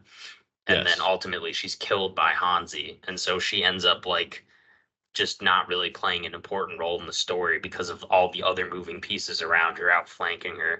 And I would Simone, I would also argue, just on the point of Floyd, that the other masculine forces are like consuming her. Basically, like they're detracting from her because she is trying to be a strong feminine force, and they're just like, but you're a woman. yeah, You shouldn't have the power. You shouldn't make these decisions because you're a woman, basically. Sorry, just wanted to yeah. make that point. Right. I mean, ultimately, the funny part is it's not like this season does anything in any way to like advance some sort of feminist critique of the crime genre, No. which is why this is kind of being brought up last because, for as much as the show tries to sort of take that into account, I think it fails pretty thoroughly until season 5. You could Yeah. argue the next season 3, does it better than season 2 and 1. But obviously, this feminist through line still comes from the Fargo movie where, you have a pregnant cop as the protagonist, but it has nothing to necessarily do with her being a pregnant cop. It's just she's a competent cop who happens to be pregnant. And the pregnancy is, sort of the hope that she carries forward in making a family with good old wood duck maker Norm Gunderson. Oh boy. Yeah. Right. Oh, hey, Norm, how are you? Oh, heck, geez, Bob. Exactly. But Oh, and then Simone, Simone, yeah. yeah. So Dodd's daughter, who sleeps with Mike Milligan and attempts to sort of play both sides, fails spectacularly. Part of her problem is she's always high on either weed or cocaine, but she's easily outplayed by Mike and then murdered by her Uncle Bear because they just find out that she is a traitor. And her treacherous ways actually result in I think at least Otto being killed and other people being killed when Milligan attacks their house.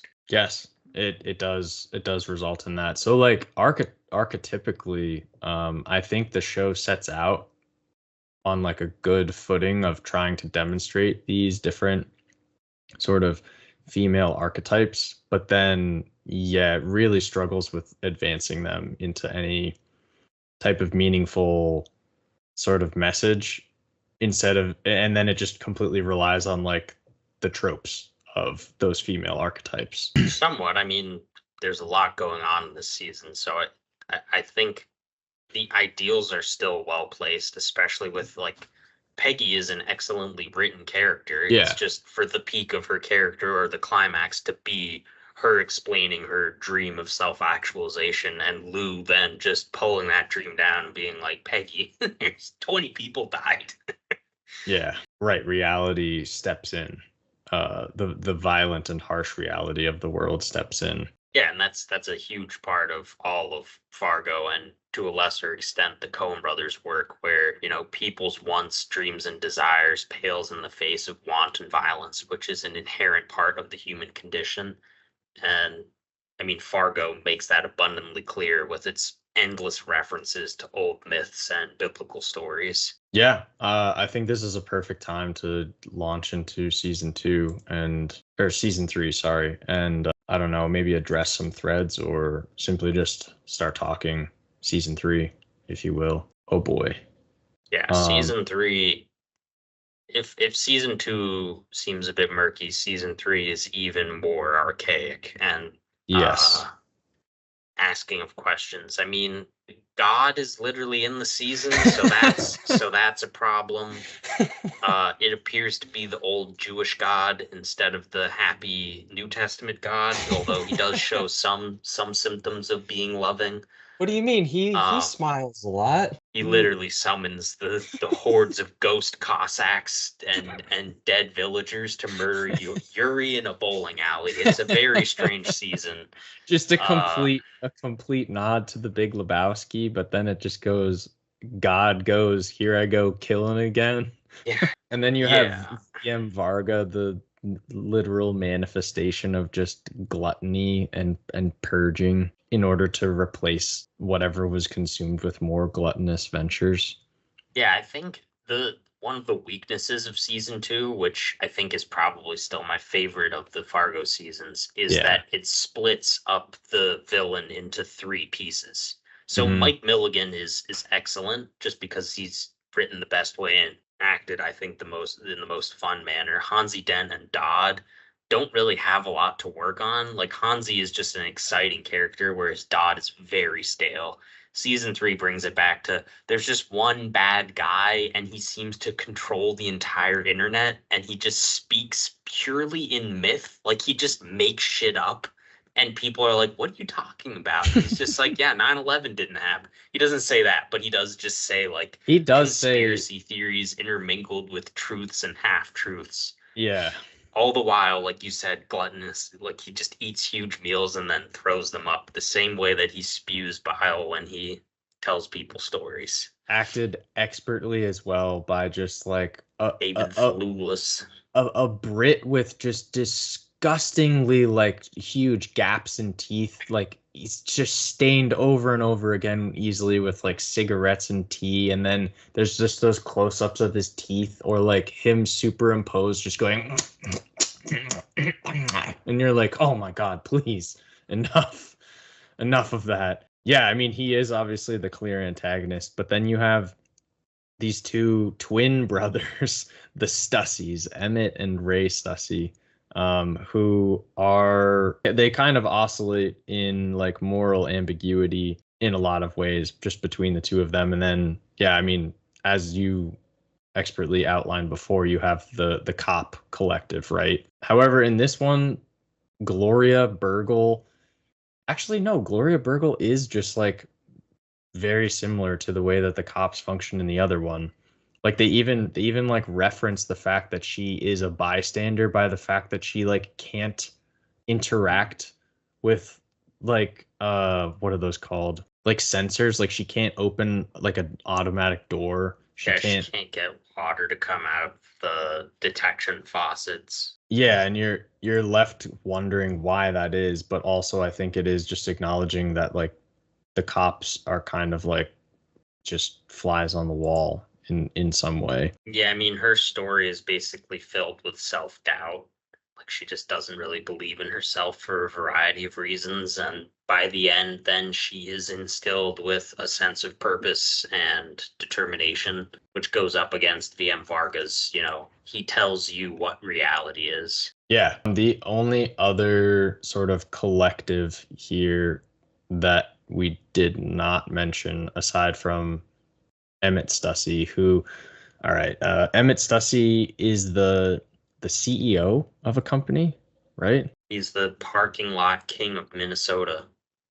Right. He owns a bunch of parking lots, and sells those parking lots to developers, as well as making money off of people parking in them. Is seemingly how he makes his money. What I was gonna say is the only other collective here is Ray Stussy and Nikki Swango, then, which is more of the like chaotic collective that is resorting to crime in order to advance their own like aspirations or goals.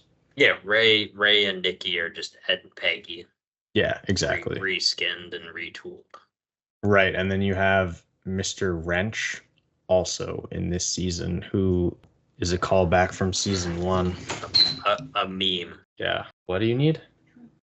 Okay, go ahead. Just a knock at the door. Why'd you say brutal? Because he's from season 1? It's one of those things with this show where like just including a character is supposed to somehow have meaning, but it's just a character who survived season 1, and he really adds nothing other than, being a capable criminal added to a series of suspenseful scenes. But he doesn't do anything because he's mute. So yeah, like this guy is just a complete plot device. Like they literally, there's so much memery acknowledging the fact that he is just a plot device. Mr. Wrench, he just turns you gotta turn the gears, you gotta get the story to continue going.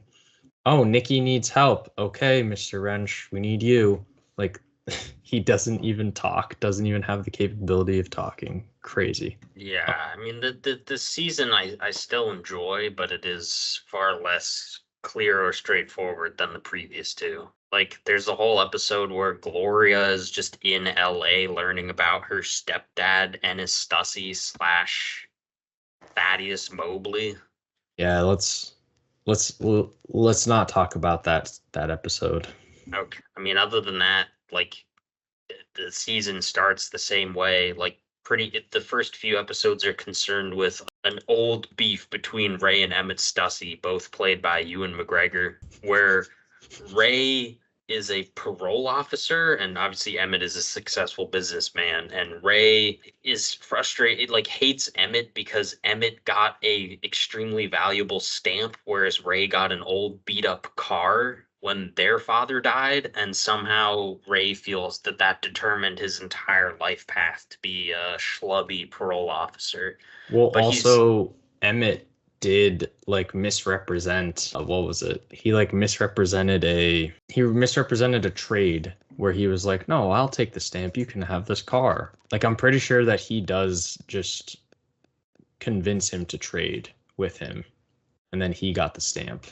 Yeah. I mean, Emmett, the differences between the two is that Emmett is a slightly foxy, somewhat crafty businessman, whereas Ray is a well-intentioned but incompetent guy who just falls into a role with a little bit of power. And yeah, the fact that he was easily duped by Emmett when they were like teenagers or youths or whatever is meant to be the beginning of their hatred for one another. Yeah. But the season starts the same way. Ray basically hires an idiot who is a parolee of his named Maurice LaFay to steal the stamp back from Emmett Stussy. Maurice fails. He goes and visits Ennis Stussy, Gloria's stepfather, and just murders him for no reason because he's an idiot. Or his robbery of him and he ties him to a chair results in his death. I don't remember which. It's not important. But when Maurice returns to Ray, who, by the way, Ray is basically just egged into this entire plot by Nikki, who's also a parolee of his, Maurice then tells him to piss off, and then Nikki murders Maurice with an air conditioner, like kicks an air conditioner out of like a third floor onto his head, kills him. A good murder, a great murder. And then I've never seen a murder like this. No, you've never seen such a bigly murder as this one. So that sets up the disagreement between the Stussies. Beyond that, as the season progresses on, it moves away from the Stussy beef, especially after Emmett accidentally murders Ray with the frame that the stamp is in, because Oh, he the hits him with it, glass. and she puts a big glass in his throat, and then Emmett is like, "Wait, don't pull it out." Just Ray just kills himself again, well-meaning but incompetent. And then the plot instead becomes VM Varga's like pump and dunk ploy to take over Stussy's company, take on a shitload of debt, and then dump the company later after having turned all of the debt and capital into cash assets and then just liquefying it, which he just does. In the process, there's some funny stuff. There's like a weird subplot where they use a lot of the musical motifs from Peter and the Wolf. Yes. Um, Those are some of my favorites. yeah, which is fun. Like they assign each character as one of the things in the Peter and the Wolf story.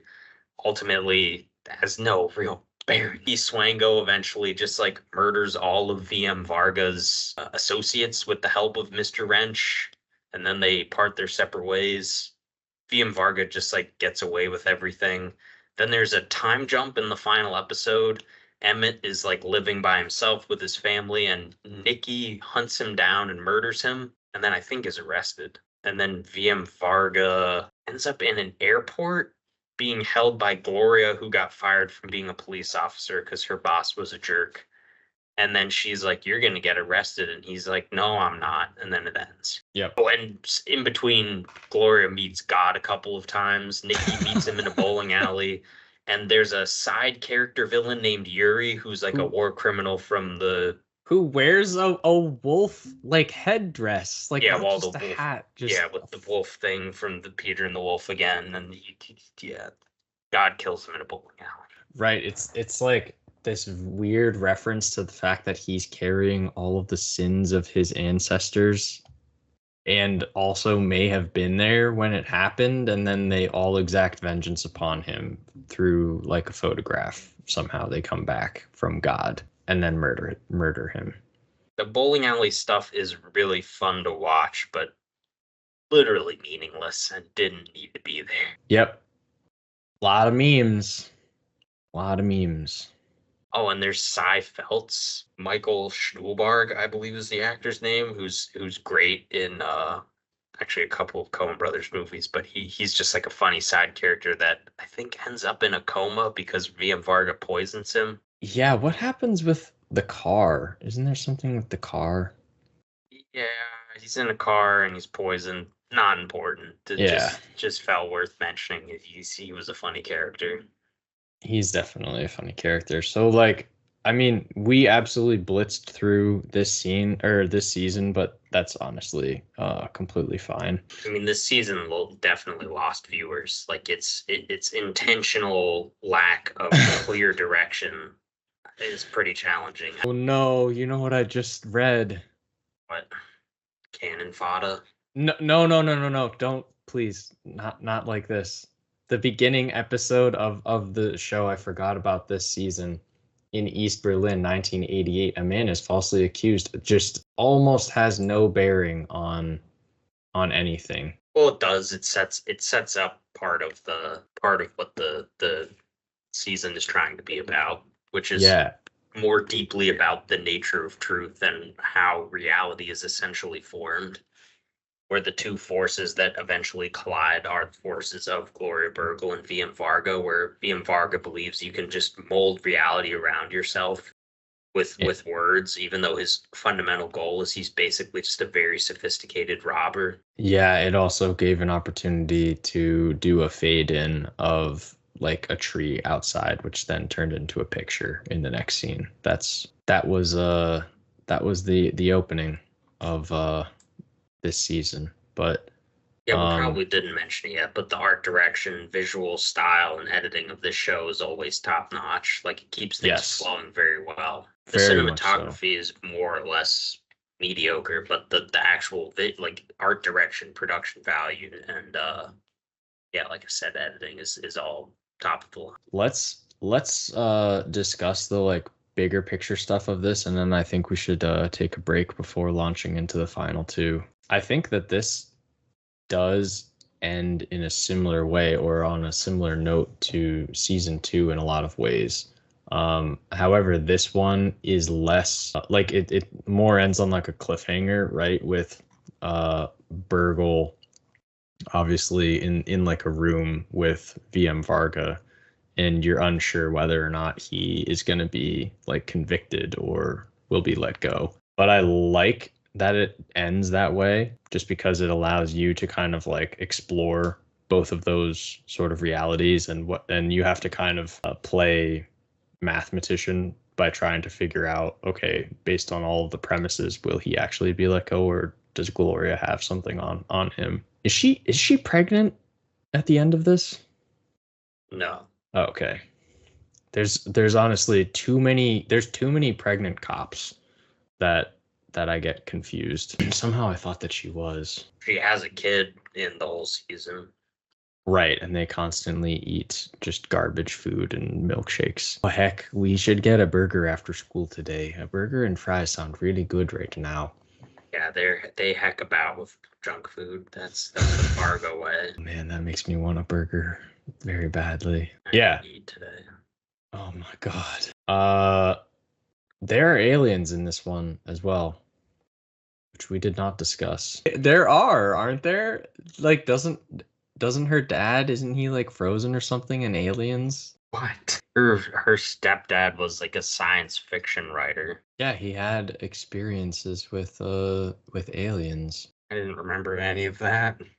There's like that whole like it's not worth exploring. The animated sequence? Yeah.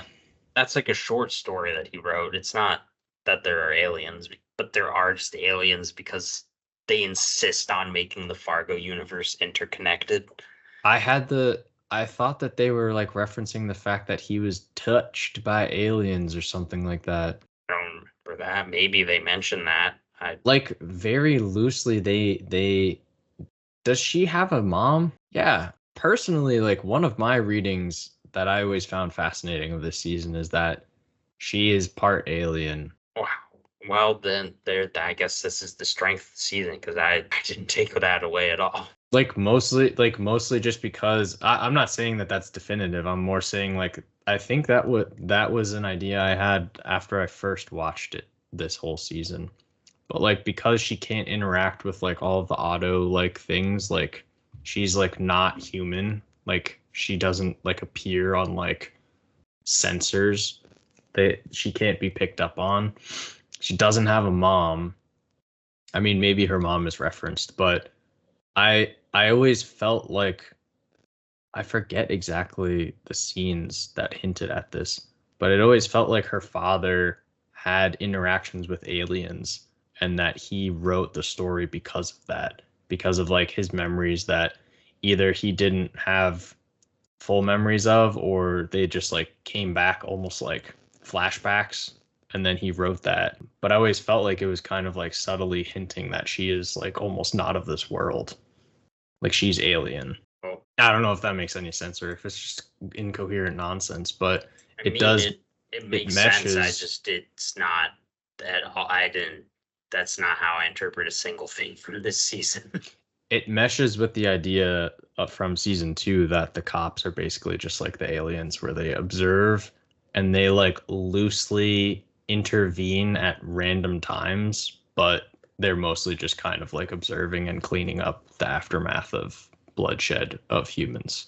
Well, Gloria has the opportunity to prevent all of the bloodshed and is directly prevented from doing so by her boss, and that makes her not feel like a human being, which feeds into her inability to interact. Yeah. The story they show by her father is just a thematic thing to show the isolation of a robot who travels the universe for thousands of years only to be turned into scrap metal. Which basically Gloria is just meant to read that and to try to not be the robot who feels like an observer, unable to have an impact on the outcome of the events. But her inability to have an impact is not because she doesn't know what's going on. She would have been able to stop the Stussies from killing each other and would have been able to arrest Varga if her boss didn't just handcuff her to a desk and then fire her. Basically because he's just sexist. Right. They don't really explore that particularly deeply. Yeah, I mean, so do you think that this is just offering answers, or is it more just offering questions, I guess? Well, it's about the nature of truth and reality. I would argue it's offering answers. Like the last scene isn't meant to be like, is he going to get arrested or not? It's meant to be like, oh, it's another situation of uncertainty, almost like Schrodinger's box. Right. Yeah. That's completely fair. Is But it saying that it doesn't really matter if he is or is not let go? well, the outcome is inconsequential because we don't know what it is. Right. So in a way, yes, but that's like a meta narrative like basically comment on the end of a TV show, which just happens to fall in line with the two themes of Virgil and Varga's characters, showing Virgil's growth to finally recognizing her own abilities in the world, and Varga's attempts to subvert reality by just speaking falsehoods into existence. Yeah. So, I mean, it's honestly kind of similar to A Serious Man, which is part of the only reason I brought up Michael Stuhlbarg in the first place, which is a very strange parallel between this and another Coen's property. But that's something that Fargo does often as a show, is just randomly reference other Coen brothers works, like you said with The Big Lebowski, Bowling Alley, for no reason. Except for memery. Yeah. Yeah, but I mean, the same thing happens in The Big Lebowski, right? Like, the dude meets God in a bowling alley, and God's like, do you have to cuss so much? Just the fuck are you talking about? I like your style, Have it your way, dude. So yeah, I mean that's the way I think it relates to like A Serious Man, because that's the whole plot of A Serious Man, which we've covered in our Coen Brothers episode, like essentially similar to Betsy from season 2 of Fargo, where it's unclear if Cy is going to live or die. It's unclear if anyone will live or die, but the sort of the pursuit of that truth ends up being irrelevant in that universe, the same way that it's irrelevant in this one. Yeah, and I do think, like, I don't think the show is saying that plot is irrelevant, but I like, if you take the idea that plot is irrelevant to like life itself, it's not that it's saying life itself is irrelevant. It's more saying that, like, for you to read so deeply into an action or into an event in order to extract meaning, that isn't like, you're going to be left feeling vapid if you do try to do that. And if you do that too much. Whereas just like settling on something happening and you not reading into it and just treating it as, oh, this thing happened, and seeing it for what it is will be more valuable to you than trying to determine, like, moralistically if this is good or bad, which is very confusing, obviously, to try to like navigate. But I don't know. I think it is in a very strange way. It's like a counterbalance to the idea that everything happens for a reason. I think that Fargo is basically kind of laughing at that in a lot of ways. I don't know if you agree, but more or less, it's very unclear how much it is laughing at that or laughing at itself.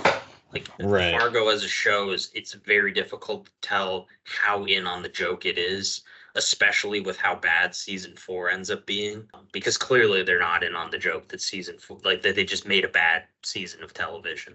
And part of, I think, that confusion is that, like, the violence in season 3 doesn't have anything to do with the rest of the plotting. Like, what's the point of having all of these moralistic messages and then just have, like, all of these scenes that glorify violence and action?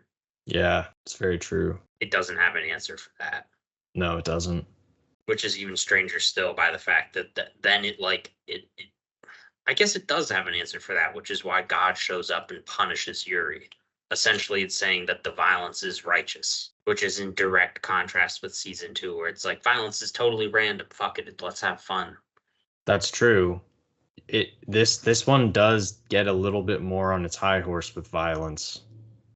Like you're saying, like, the violence is righteous. Like, it's not saying that an eye for an eye makes the whole world blind. It's saying that if you take someone else's eye, then you're gonna get your head removed by God or by a quote unquote good character who's acting in the means of God. Maybe it's not. Maybe it doesn't get that religious, but let's take a break before jumping into season 4, unless you had any other last thoughts here on season 3.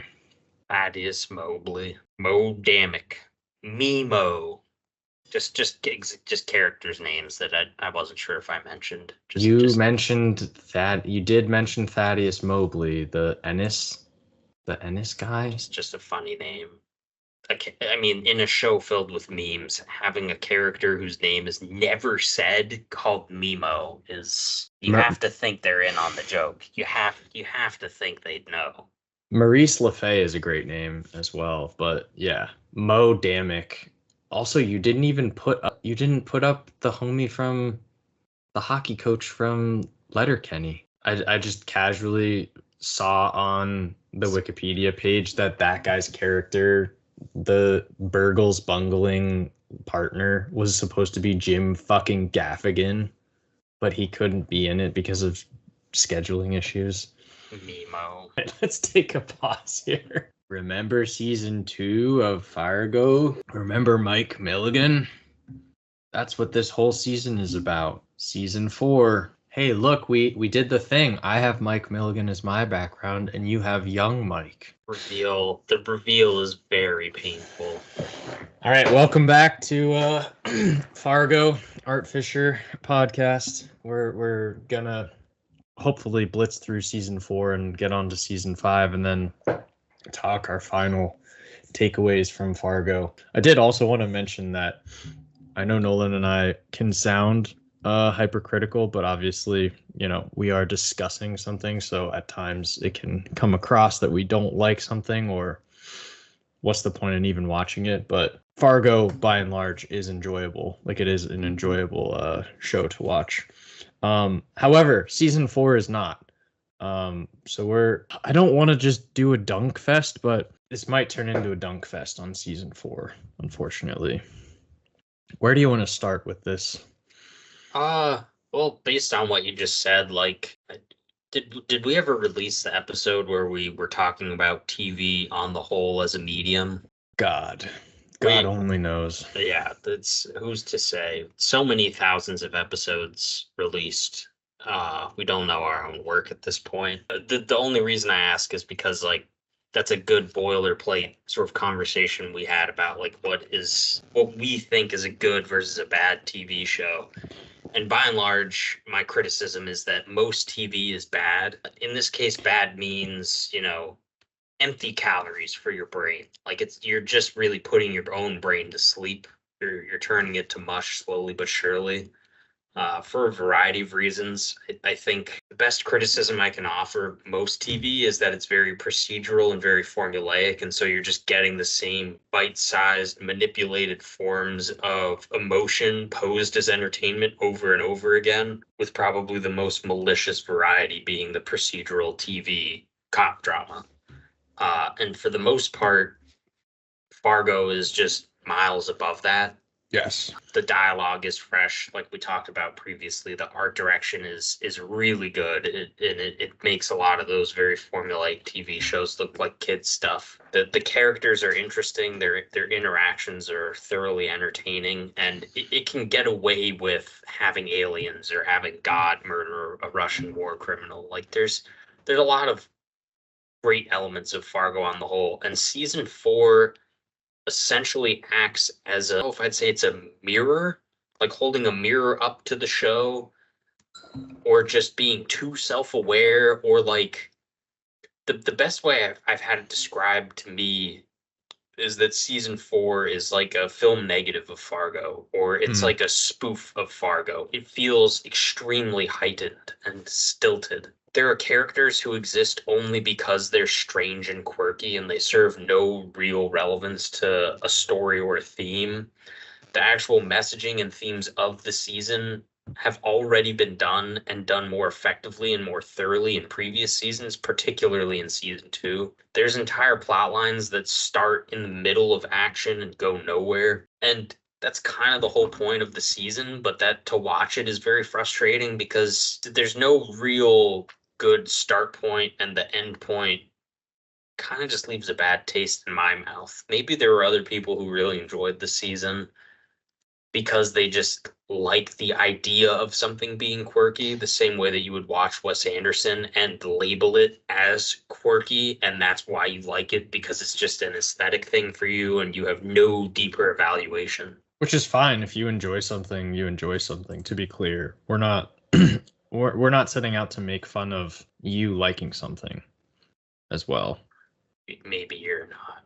I think that is a continual bit of our podcast, is just Nolan attacking people's art takes, and me kind of just trying to talk through what we deem as art. Obviously, like we've discussed this before, something being artful or not. But yeah, season 4 is not very artful, especially because it is largely derivative of what it's done before, and also, like you said, it is like a spoof. It's a parody of like basically what it's tried to do before, which is very strange to see, especially given that it's literally the same writer, Noah Hawley. Like, God knows if he was just like hammered, like if he just like got off the wagon or on the wagon, whatever the saying is, and just came up with this. But it's just very strange seeing. I think in between these seasons, he made a feature-length film, and I believe this was a COVID season. Oh, it was, yeah. That probably explains it. But anyway, I mean, this just goes like pretty far back. This season goes back into the 1920s, I believe, is like when it starts in Kansas City, Missouri. And you've got all these different crime organizations, right? You've got the Jewish crime organization, an Irish gang, Italian gang, and then African American gang. And that's putting me to sleep. That's basically what happens. Like, it sounds, to be clear, like that sounds enjoyable. Like, it sounds exciting to watch. But the first episode really, like, I remember when it was just like going through like all the different gangs like cannibalizing one another, and it's just like, all right, like what are you trying to do here? Like, why are you blitzing through all of this? Yes, so go ahead. My other question was, like, the question I kept coming back to that I never really found myself asking with the other seasons is like, what's the point of this? But also, like, what is this doing? Like, it just doesn't feel really tethered to anything it's trying to do, other than the fact that it's like another part of the world or like history of Fargo. It just doesn't need to exist, honestly. There are 4.5 protagonists, which each get a story, which takes up different amounts of time. There's Ethelreda Pearl Smutney, who is a intelligent young girl who suffers through discrimination, both in terms of her race and her sex. Yeah. Which is brought up to no end with no real conclusion. It's basically just that this young black girl suffers because the people around her are ignorant and foolish. And she serves as, I think, the foundation for what the show is the season is trying to get across, which is the importance of history and the way in which history is manipulated and rewritten, and more importantly, how to the victor goes the spoils. Which, to be clear, is a compelling like foundation. Like, I agree with the premise being interesting for the most part. Like, she's an interesting character, but like what they do with her and like what happens around her is just exceedingly confusing and frustrating. Yeah, I mean, there are episode titles called "The Birthplace of Civilization," "The Pretend War," "The Land of Taking and Killing," "Welcome to the Alternate Economy." Like, there are these things that attempt to prop up a theme that's never really fully discussed about, like, the will to power and the growing of, these criminal organizations. Jesus Christ, Storia Americana. Yeah, and part of that is all backed up by a monologue Ethelreda gives to Loy Cannon, one of the other main characters in that said episode you just mentioned, Storia Americana. I think I might be able to provide some insight as to why this one is so frustrating, actually. I think it's because we talked about this before, just with the fact that Fargo takes itself only so far. Like it takes itself seriously only to like a certain extent, and then it becomes like joking in a way, like memey, right? And this one, because Fargo is that way, I feel like it leans so heavily into like trying to be serious and then just completely debases itself with like insane humor to the point where it like nothing feels real and it all just seems like cartoon characters like Correct. within human beings that you're watching on screen and you're like why didn't you just make this a cartoon, because this is like really nuts. Yeah, and that takes over this whole season. The costuming, the set design. I don't know if it's because of the time period, but it is very clearly intentionally cartoonish in a And way that takes you out of the world that they build around the cartoon. which is a shame because like they are in my estimation like centering a lot of the themes and difficulties in life around, I would argue, quite salient problems within our world, such as, racism, sexism, the history of that within America specifically. And then I don't know, it just seems, I don't want to say that this season feels like a cruel joke, but like you as an audience member feel like it's a cruel joke being played on you. Like, why did you choose to make this like spoofy when these are like very real problems? Like you're not like highlighting or like really doing anything with them other than like, yeah, making a cartoon out of it, which I don't know. I'm not necessarily saying like we should hold Noah Hawley's feet to the fire because he doesn't understand how to deal with these historical issues in America, but I really don't understand and don't get the point of it. Well, yeah, I mean, I don't really give a shit if a show has a purpose or not. I just think that when you waste a lot of time at the end of a show where you were given an extra episode to try to explain yourself, because all the other seasons are 10 episodes, this one is 11, and the extra episode is really felt because there are some bone dry, boring episodes of this season. The last episode serves as a way to try to moralize the same way that the previous seasons had some attempts to moralize directly to the audience. And the fact that it specifically copies one of the main moral principles and then thematic elements from season two just makes it even more frustrating because it's like, why'd you waste my time repeating yourself, but doing it worse and more cartoonish? Like Yeah, I think the fact that you have Raylan Givens in the show playing a U.S. Marshal, and then there's just these like literal cartoon lesbians running around in these like cartoon outfits, just going kablamo left and right, and no, then but but in but one scene you one's just cut off all just yeah, but one's black and one's half Native American, Nolan. Swanee caps. Right. So like it's very strange. It's extremely strange because they're trying to like, I don't want to say that like this season is trying to be like woke, but there is sort of like that element of like Noah Hawley just feels very confused in this season. It's almost like they had in the other seasons they had like this array of colors and in all of these different like tubes of paint, and this one they just like didn't have any more and they tried squirting them out and then it was just like a monkey throwing shit on a canvas, and Noah Hawley was just kind of painting them in and like, yeah, no, this is Fargo, trust me, it's Fargo, look, it's still Fargo. But anyone who understands thematically what the show is about is lost. It's just a tonal like whiplash throughout. Yeah. Like everything with Rabbi Milligan and Satchel Cannon, aka Mike Milligan, like that's all played very seriously with a Hmm. lot of good classic Holly humor sprinkled throughout, but it has nothing to do with the larger story.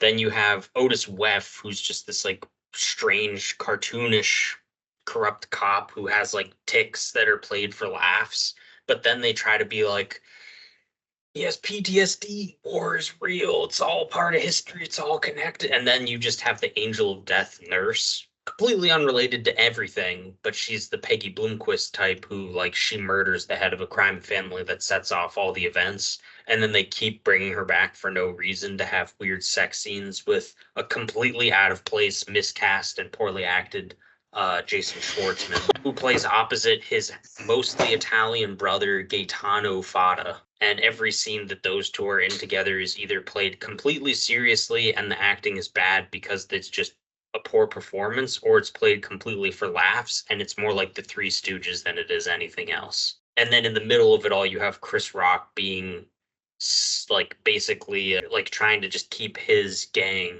alive, and he like invents the credit card and gets laughed at. And like there's all kinds of weird scenes. The guy character named Dr. Senator doesn't do anything, dies horribly off Gets screen. murdered. But yeah, the one very relevant point from this season is that there's the Black Run gang and the Italian Run gang, and the names of them are the Cannons and the Fadas. Do you get it? Do you get it? Are you watching closely? Cannon Fada. Okay, let's go to season 5. Oh, also there's a ghost in season 4. He is my favorite part of it because at least it's interesting. But no, it isn't. It's a random racist plantation ghost that decides to save Ethelrita Pearl Smutney randomly from the evil angel of death. Very bad. Wait, but I thought he was the angel of death. No, Orietta Mayflower is the angel of death, and he fights against her. Yeah, he acts in a similar way, I guess, to the way that the aliens did in like one of the other ones, but he actually does something. It's very, very confusing. Mystery schmystery. Yeah. Anyway, sorry if you enjoyed season 4, but I'm not sure what you got out of it. Guess just that it was a really silly, fun season of television. Right. Fun is not what I would describe it as, but no, I would describe it like putting your like head through a wood chipper like inch by inch.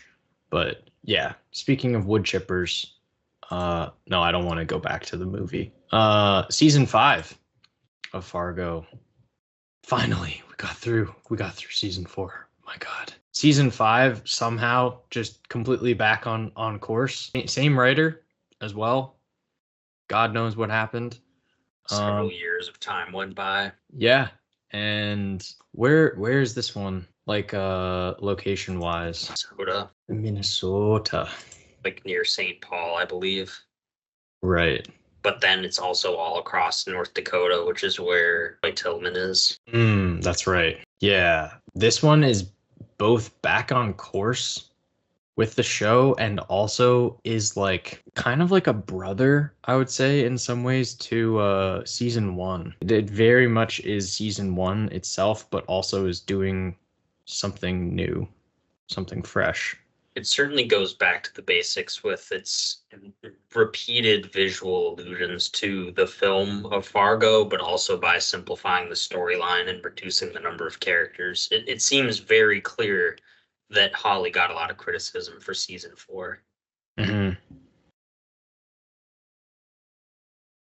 Definitely. How do we want to approach discussing this one? Like, can we kind of like capture this one really quickly and then talk through it? Yeah, I mean, this is the simplest of the plots of any of them. I think by far it has the fewest important named characters in any of the seasons, I think by far. But it has one of the most compelling storylines and probably some of the most compelling characters that they've introduced in this universe. I mean, it's basically about a lady named Dot, aka Dorothy Lyon, is nearly kidnapped from her house near St. Paul, and she escapes from her captors. And in the confusion, some people are killed, and she doesn't tell the cops why she was kidnapped or if she even was kidnapped. Some very strange stuff happens, but it's eventually revealed that she is not who she said she was. She changed her name because she escaped from this sheriff militia leader named Roy Tillman in North Dakota, played by John Hamm, who is like a psychotic Trumpian landowner who is also, I don't remember if he's the governor or just like a sheriff of an entire county, but he basically just like rules a huge plot of land in North Dakota where he's allowed to do whatever he wants. Like kind of like the Yellowstone, like the characters from the Yellowstone show. And he used to be married to Dot, and he wants her back because he likes owning women, like literally just owning them as slaves. And so obviously Dot doesn't want to go back. And Dot had married into a very wealthy family, the Lyons. And so the Lyons basically find out she's not who she said she was. And they try to have her committed to a mental institution. A number of confusing things happen. There's a whole episode with puppets, or is it claymation? It's a mix of both, I believe. Okay. There's a number of musical cues related to The Nightmare Before Christmas, and there is a timeless being who may or may not be the byproduct of witchcraft or satanic ritual magic named Old Munch is the one who tries to kidnap Dot in the first place and ends up becoming her ally in her little war against Roy Tillman. There's a bunch of other kooky characters along the way. They all end up eventually at the Tillman Ranch where did they kill Roy? Or, no, they just arrest him. And then at the end, Dot's mother-in-law, like, metaphorically pisses on Roy Tillman in prison. And then at the end, they eat Bisquick with the Soul Eater guy, Bull Munch. Yeah, there's also something in there about him getting raped in prison, but I wasn't going to go there, but... Well, it is mentioned and it's quite aggressive, but that's what Trumpians get in prison. Mr. John Hamm. They get freedom. Free Roger Stone. Hashtag me too. So yeah, that's a real dirty summary of the episode, or not episode, of the season. I don't really know where you want to go from here. I think this is a great season of TV.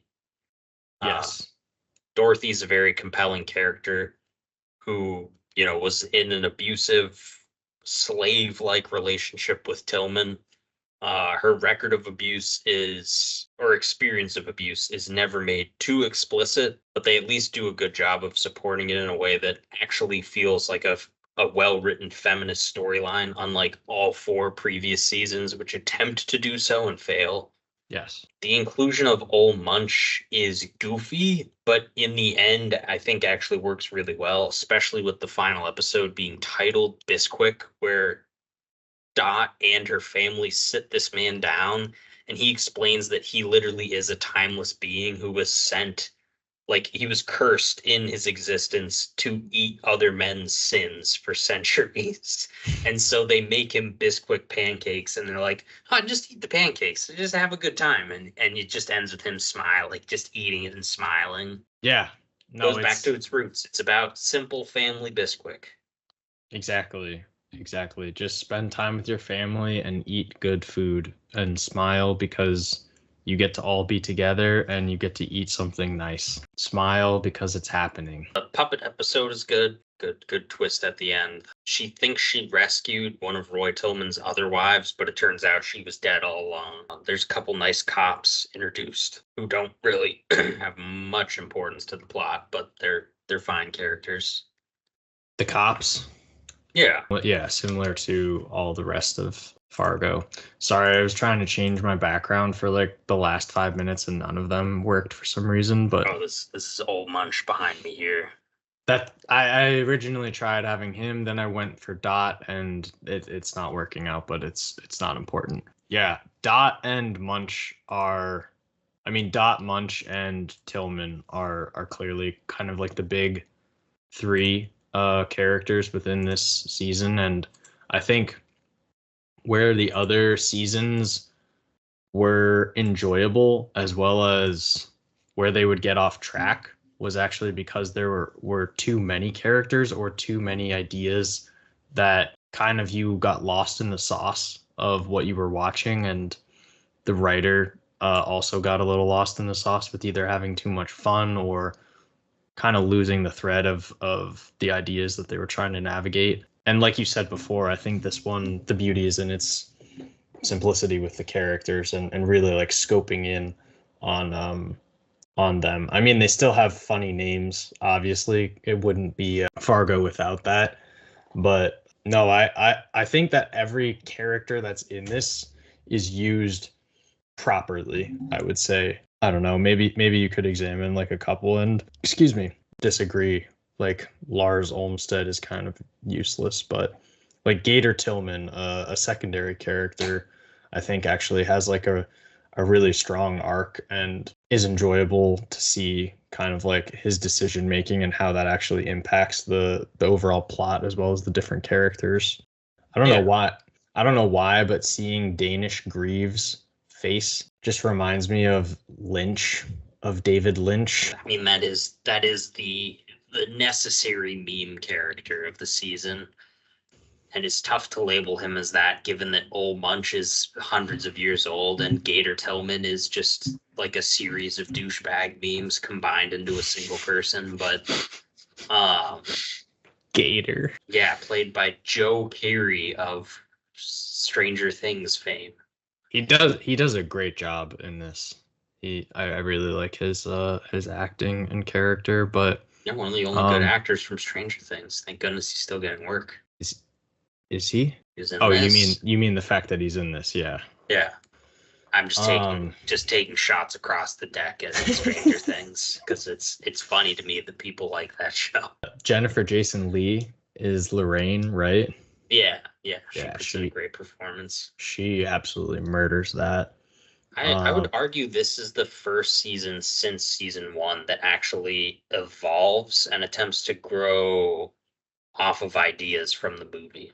Because like if yeah. you're taking the show as this series of like Cohenisms and old, very old Hebrew parables and the nature between good and evil and myth, truth, and reality. This is the first one that actually like I think kind of moves away from a lot of that esoteric nonsense, except fucking Old Munch, and decides to be more straightforward as a reaction to Fargo the movie. Because, Dot is basically would have been the victim from the movie, Jean Lundegard, but instead it's her revenge story to get back at the man who tried to hurt her. And Ol Munch, who is the perpetrator of this first crime, ends up also being revealed as the victim by being forced to become this cursed sin eater, wandering the earth, just having to subsist off of the failure of mankind. God, those scenes of like back in what is it, the 1500s or whatever, and I don't even remember like how long ago, but it's so enjoyable. Like I just love shit like that. Like having a like very ethereal character that is completely out of place and you're like what is happening here? But yeah, I think that this in I don't really want to talk about season 4 anymore. I was just going to say like this in contrast to season 4, like everyone has their place. The memery is, I would actually say, almost at an all-time low in this season. There is humor, like obviously like the character names and everything, but it does feel like much more straightforward plot wise and gets way less bogged down in like, all right, we're gonna have this scene to bring laughs. Yeah, there's light memory. Like there's a lot of sound design and musical cues that come directly from Nightmare Before Christmas and The Shining of all things. They're just like sprinkled in. I would argue that's like art direction memory, but it's mostly kept in check. Yeah, I mean, Danish Creeps is literally a meme. the other thing that I wanted to acknowledge about this season is they combine elements. It's such an interesting blend of elements. They combine elements of Nightmare Before Christmas and then No Country for Old Men, like quite expertly, right? No Country for Old Men with like the gas station scene, like pretty much everything, every situation with the gas station from Ol Munch having that shootout there to also when Gator Tillman goes back. There's just like that air of mystery as well as like this sort of spirit character who is not a real human being, but who clearly like interacts like a human being, like is something manifested in a human form, right? And that's really compelling, but then also ending things with this person being at a dinner table and being accepted like almost as part of the family is showing in the face of difficulty or in the face of things that don't make sense, like responding in this way. And being kind to one another and also just enjoying the time with your family, I think comes quite strongly through in this one.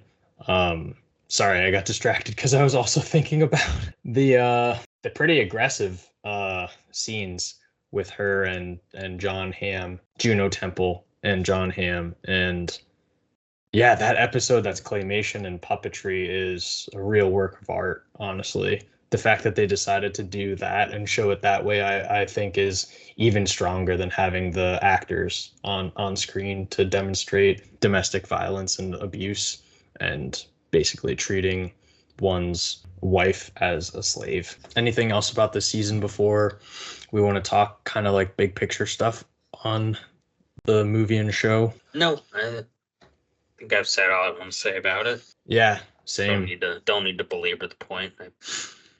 So if we were to sort of place this into like big picture stuff or really discuss the bigger sort of things from it, it references so many different things. I mean, you talked about myth, you talked about the Bible, we talked about shit, what else? I lost my train of thought. Myth, Bible, like biblical allusions, parables. Reality, truth, Jewish culture, very, very specific and niche Minnesotan and North Dakotan culture, Coen Brotherisms, references to Coen Brothers' Violence. entire filmography. Yeah, Violence, how to respond to violence, forces Yeah. of nature. I'd In say a the way. show does a very poor job of actually addressing the use of violence in TV. Yes, I would say it just goes in, it goes near the top of the garbage pile of like your run of the mill cop procedural drama. most definitely. Like in terms of this is just filthy trash that poisons your mind. Like it's near the top of the pile, but like the violence within it is certainly still just it's not good. It's not what we really should just be endlessly watching, but that's a conversation for another time. I don't want to shit on Fargo. I do think this is a great TV show. I was gonna say we're getting to the end and it's just yeah, so don't watch any of this. It's all no, this is a great show and we were talking off cam also about how they probably are making a next season and I do think that Fargo is I would probably say must watch TV just for I don't want to say spectacle, but like just for grappling with these ideas and especially given season 5. Like season 5 there's not even just hope, like there is a semblance of turning this combination of all those things that we just talked about like Cohenisms, myth, parable, Jewish traditional ideas, Midwest life in general. There clearly is still something that Noah Hawley is able to say and able to mine and able to create from all of this stuff, which is pretty wild to think about, given that this all kind of came from it all stemmed from a Coen Brothers movie, which then also, as you said, stemmed from a lot of Hitchcock ideas. So it's really cool to just see how much art can be created just from this one sort of I was almost going to say one simple trick. Use this one simple trick and you can make a TV show. You can make tens of millions of dollars by writing one movie. Yeah. But I mean there are probably writing hacks within here. I don't want to go on too much of a tangent just with MacGuffins and simple citizens or that eventually turn into compelling characters. But yeah, it's super enjoyable television, and we're looking forward to maybe more seasons of it. Yeah, as I'll try to just add a little on that, like Fargo the movie is meant to just be a regional folktale, essentially, with the joke being that it's based on a true story, almost placing it within the canon of like on the verge between fact and fiction. But so much of it is rooted in the Coen's experience growing up in that part of the country, which is highlighted continually throughout Fargo the show, which is that the people of that region, I think Mike Milligan says it best when he's like, it's the way in which you pretend to be nice to me. Like, you're doing me a favor. even though you're just being mean. Ooh. I forget the exact quote, but it highlights the like fake nature of these people's supposed everyday neighborly kindness Yeah. and how that undercurrent rides the undercurrent of violence throughout the entire show. And also And of America in some way. we like war, we're warlike people. This country is built on bones and blood. And each day we continue to add to it as we grow and learn to murder more people. But I can't go down that road too much. But Noah, we are Just the pause of, oh yeah, we were talking about Fargo. we are no longer sponsored by Raytheon. There was a snafu. A lot of stuff's happening in the world right now. We'll find a new missile sponsor. At any rate, Noah Hawley, I think obviously also draws a lot upon the Coens' work, which the Coens and Hawley are Jewish, and I think you can tell that Hawley pulls a lot of the humor from the Coens, who, A Serious Man is basically a semi-autobiographical film about the Coens growing up Jewish in that part of America. Mhm. And Hawley clearly identified with that and expands on those ideas considerably, obviously in a, as I've said before, more archaic or arcane way through this show. But yeah, by and large, I'm in agreement with you. Is if you're gonna watch TV, this is certainly a worthwhile watch. I would also say, I think you said this, like, I don't remember when we were talking about this, but that the Coen brothers, like, response to Fargo still being made, they'll like, I don't know if they check in with Noah Hawley or anything like that, but they clearly are receiving money. Like, they receive money from this. So I just assume they get like a check or something and they're looking at it and they're like, holy shit, this guy's still making things from this? What's going on? How is he still making seasons of this? They sat down with Hawley, I forget, to do an interview, or they ran into him at some sort of industry related event. And he mentioned doing season 5, and they're like, "You're still making that show?" Like, they laughed at him. But the Coens also, like, when asked if they would make TV shows, have basically said, like, after 2 hours with a character, we're done with them. We don't want to do it. Yeah, which is really interesting. It just shows an artist's relationship with their work, and just like mindset and personality. But at the same time, I think that's similar to Holly as well, right? Because this is an anthological show. Like, yes, it is connected, right? The seasons are connected, but also some of them just aren't as connected. So it's more of like an anthology demonstrating those themes. I mean, the way the show forces through lines between seasons becomes like it's pretty tired when Mr. Wrench shows up in season 3, but at least like he doesn't talk, so it's not annoying, and he just is only added into scenes of action. Right. But by season 4, it's like, I don't care that this is Mike Milligan. Like, yeah, he's involved in by far the most interesting plot of the season, but like, it could have been anyone. This could have been a dog. Shit. Which is funny because part of his arc is that he has that dog. Right. Right. It But is. like, It is true though. dogs. Yeah. That about does her. Till next time. Adios.